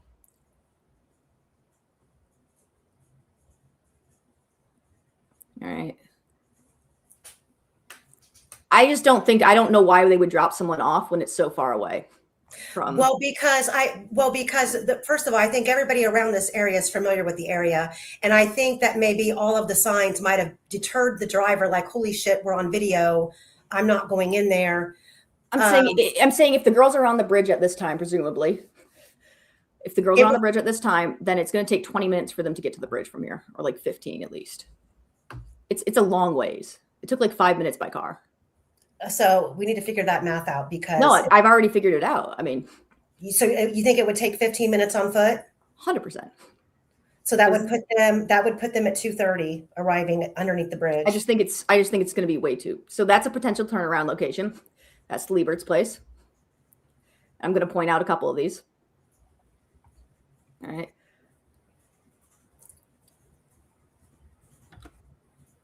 There's another one. Elena Stansby, because I don't think they found the actual address they're going for. Because if you look at the addresses and you review maps of these addresses, a lot of them are kind of sporadic. It's kind of confusing a little bit where some of them are, because a lot of these are rural addresses. So there's a lot of like, it's not like just perfectly linear. Like this one's 6, now this one's 4, and now this one's 2. All right. So here's the Weber gate right here. And so if you guys saw all those places, now we're going to review this one more time with the timer. All right. Turnaround place. And I tried to do it with the other one, but this is the only one that worked. That they turned around in Liebert's driveway? Yeah, did a 3-point turn to get back, because the car is clearly going forward straight. And so now I just rewound this, so it basically would match. And so then you add about 2 seconds to get to that 3-way intersection, and it equals our time. Ta-da. Good work. And radar. That was my homework. Radar. No, it was not Abby's house. This is the This is the Weber driveway right here. This is the Liebert's. And so this is where, kind of by the mailboxes, where they saw the mysterious man in the morning. With the face mask, with the face covering on. That but is also not. Yeah. He had a bandana around his face with a scruffy beard underneath. The quad trail. So there's a couple different trails. There's definitely one that kind of goes adjacent. There's a couple different cut up like areas where you can leave off to the sides over here. But there's a bunch of them that cut through. There aren't a ton of, it's like if you go further down the driveway, but even after the gate, it's a ways until you get a place where you can actually turn around. So that's where I was like, okay, I don't think he went further than the gate, because it would take over 28 seconds just to get to the turnaround. The quad trail, I drove the quad trail. There's a bunch of quad trails. Yeah, the one that I drove, you can see it on LiDAR. We took it past Weber's front door, and we went right past Weber. We went right through Weber's front yard and past his house. And that literally is a quad trail that takes you all the way back out, and you come out right beside Sandefers, or kind of like right behind Sandefers. This would be where the Sandefers are. This camera that we're seeing on this left side. That's the Sandefer from the Sandefers house. So just, you can kind of get relevance with that. And Big J, no, it couldn't have been them. It couldn't have been the girls getting dropped off, because they were already on the bridge at 2:07. Radar, I wanted to ask you about, you said, okay, yeah, we know that Ben Mears worked at the butcher shop, and he went to the crime scene. So he was Muddy Bloody Guy. Okay, well, Muddy Bloody Guy was on the 13th. Are you aware did Ben Mears go down by the crime scene to help search for the girls that day? I know Mears was contacted. Tom Mears was contacted on the 14th. And I know that Ben Mears walked up on the crime scene, I think when Pat Brown was there on the morning of the 14th. But I was asking her I was asking Radar about on the 13th. I got something interesting I got to share too regarding the mirrors. 1 second. Let me just get it. This is the last thing, I promise. I just thought this was quite interesting. Was that, let me look for it. I got a Control F. Parent. Okay, it's not on that spreadsheet. Oh, sorry guys. Hello. Where's full screen? That's why, because we're full screen. Of course, guys. We're just gonna pretend that I know what I'm doing here. There we go. Yeah, let me just look really quick in my Google Sheets. Say like clusters keep saying some funny words. What are we looking for? No, I just want to share one connection I made.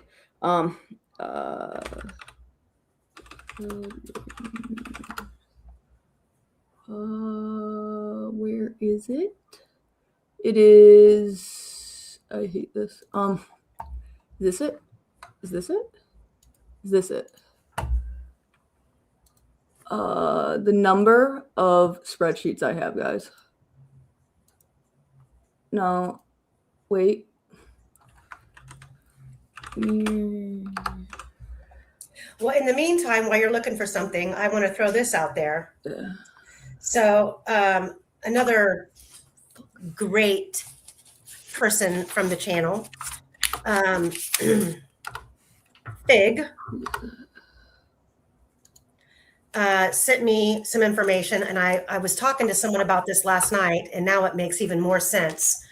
But so there's some rumors going around on Facebook about well, it's on Chris Oberg's Facebook, where someone is saying I believe it's a lab tech that testified at trial for Rick Allen, or for this, they testified for the state for Rick Allen.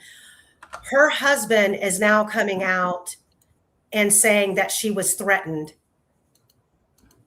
I asked exactly what it was that she was threatened to say, and Fig didn't know. I'll have to share my thing some other time. Okay, that's fine. There's a lot of lead up to it. What's Gardyloo? Question. That's your word. Oh, okay. Lester told me to say Gardyloo, and I don't know what it means. Tell us what it is. Tell us all about it. Gardyloo. It sounds really You have to look it up. I have to. It's an archaic Scottish interjection famously used in Edinburgh, acting as a warning cry when residents threw their sewage slops from upper windows. Thanks, Quester. Yeah. Just want to. It's not just Scottish; it was English. I don't know. The internet told me it was Scottish. I don't believe you, even though you have a very convincing accent. Gardyloo, everyone. I'm about to go. No, I don't want to say that. Yeah. Good night. I love you. Good afternoon. Good day. Yeah, Big J. I wish I could ask somebody about that.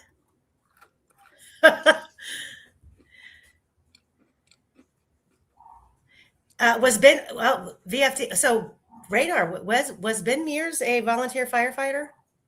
Oh, I have a list. You know I have a list. Yeah. Oh, okay. So these people in chat are saying that they saw that too. Yeah, we had a great birthday adventure. I'm trying to get down there again. I need some Delphi friend time. Y'all, like, if I went down there, you would just have to drop me off there and like come back 9 hours later, and I might be like, just drop me off at the mirrors, and I might be at the bridge 9 hours later. I'd be busy taking pictures of mushrooms though. I wouldn't get that far probably. Yeah, you wanted the volunteer firefighters. Oh, I hate this. Do I have volunteer firefighters? Do we have any volunteer firefighters? You know what? I refuse to acknowledge the fact that nothing I have is organized, guys. Just I have it somewhere. We'll save it for next time. fall FF. So guys, thank you all for being here. It's been a wonderful 3.5 hours, and we'll be back on Thursday at 1:00 to finish this conversation. Oh, and check out Carrie Arcana's stream if you want to see more. Just a videos. quickie. Ben Mears is a fireman, Ta-da! and his brother Tom was a searcher. They both were. Okay, well, then Okay. he could have been out there helping, and he could have been Muddy Bloody Guy because he was working in the butcher shop right there at Mears. Check Carrie Arcana. I put the name in the thing. Check her stream for more chicken stuff. If you truly would like to, I talk about chickens for about an hour and a half with her. It was fantastic. I loved it. And if he was out there, that would explain how he disappeared. He went into his house. Yeah, The Mears house. exactly. Magic. So, and thank you guys for the what do you call them? The super chats and the other gifts. And I got some people sent me some cash apps. Thank you so much. The thoughts and prayers. Thank you. Yes, with thoughts and prayers, please. Yeah. I should know by Thursday a date for surgery. So I will keep you posted. Oh yeah, next week I have that small procedure. I thought it was this week. It wasn't. It's next week. So I think that I don't think it'll conflict with this, but we'll find out. I'll let you know. Okay. Well, our next big adventure after, this stuff, we don't have to do anything for Thursday's stream. We've already got everything we need. But the next big thing that I want to do is a 48-hour stream. And I don't mean for 48 hours. I mean doing an hour by hour from the 12th to the 14th of what transpired with who and where during the course of that weekend. And It might take 48 hours, legitimately, though. Okay, well, we'll plan it like on a Saturday or a Saturday. We'll start early. So we'll start early so Quester can go late with us. Allegedly. Yeah. I don't know. I just add that to everything now. Good night. Love you guys. Good day. Have a good afternoon. Love you guys. Thank you. Bye, Quester. Bye, Fungi. Bye. Bye-bye.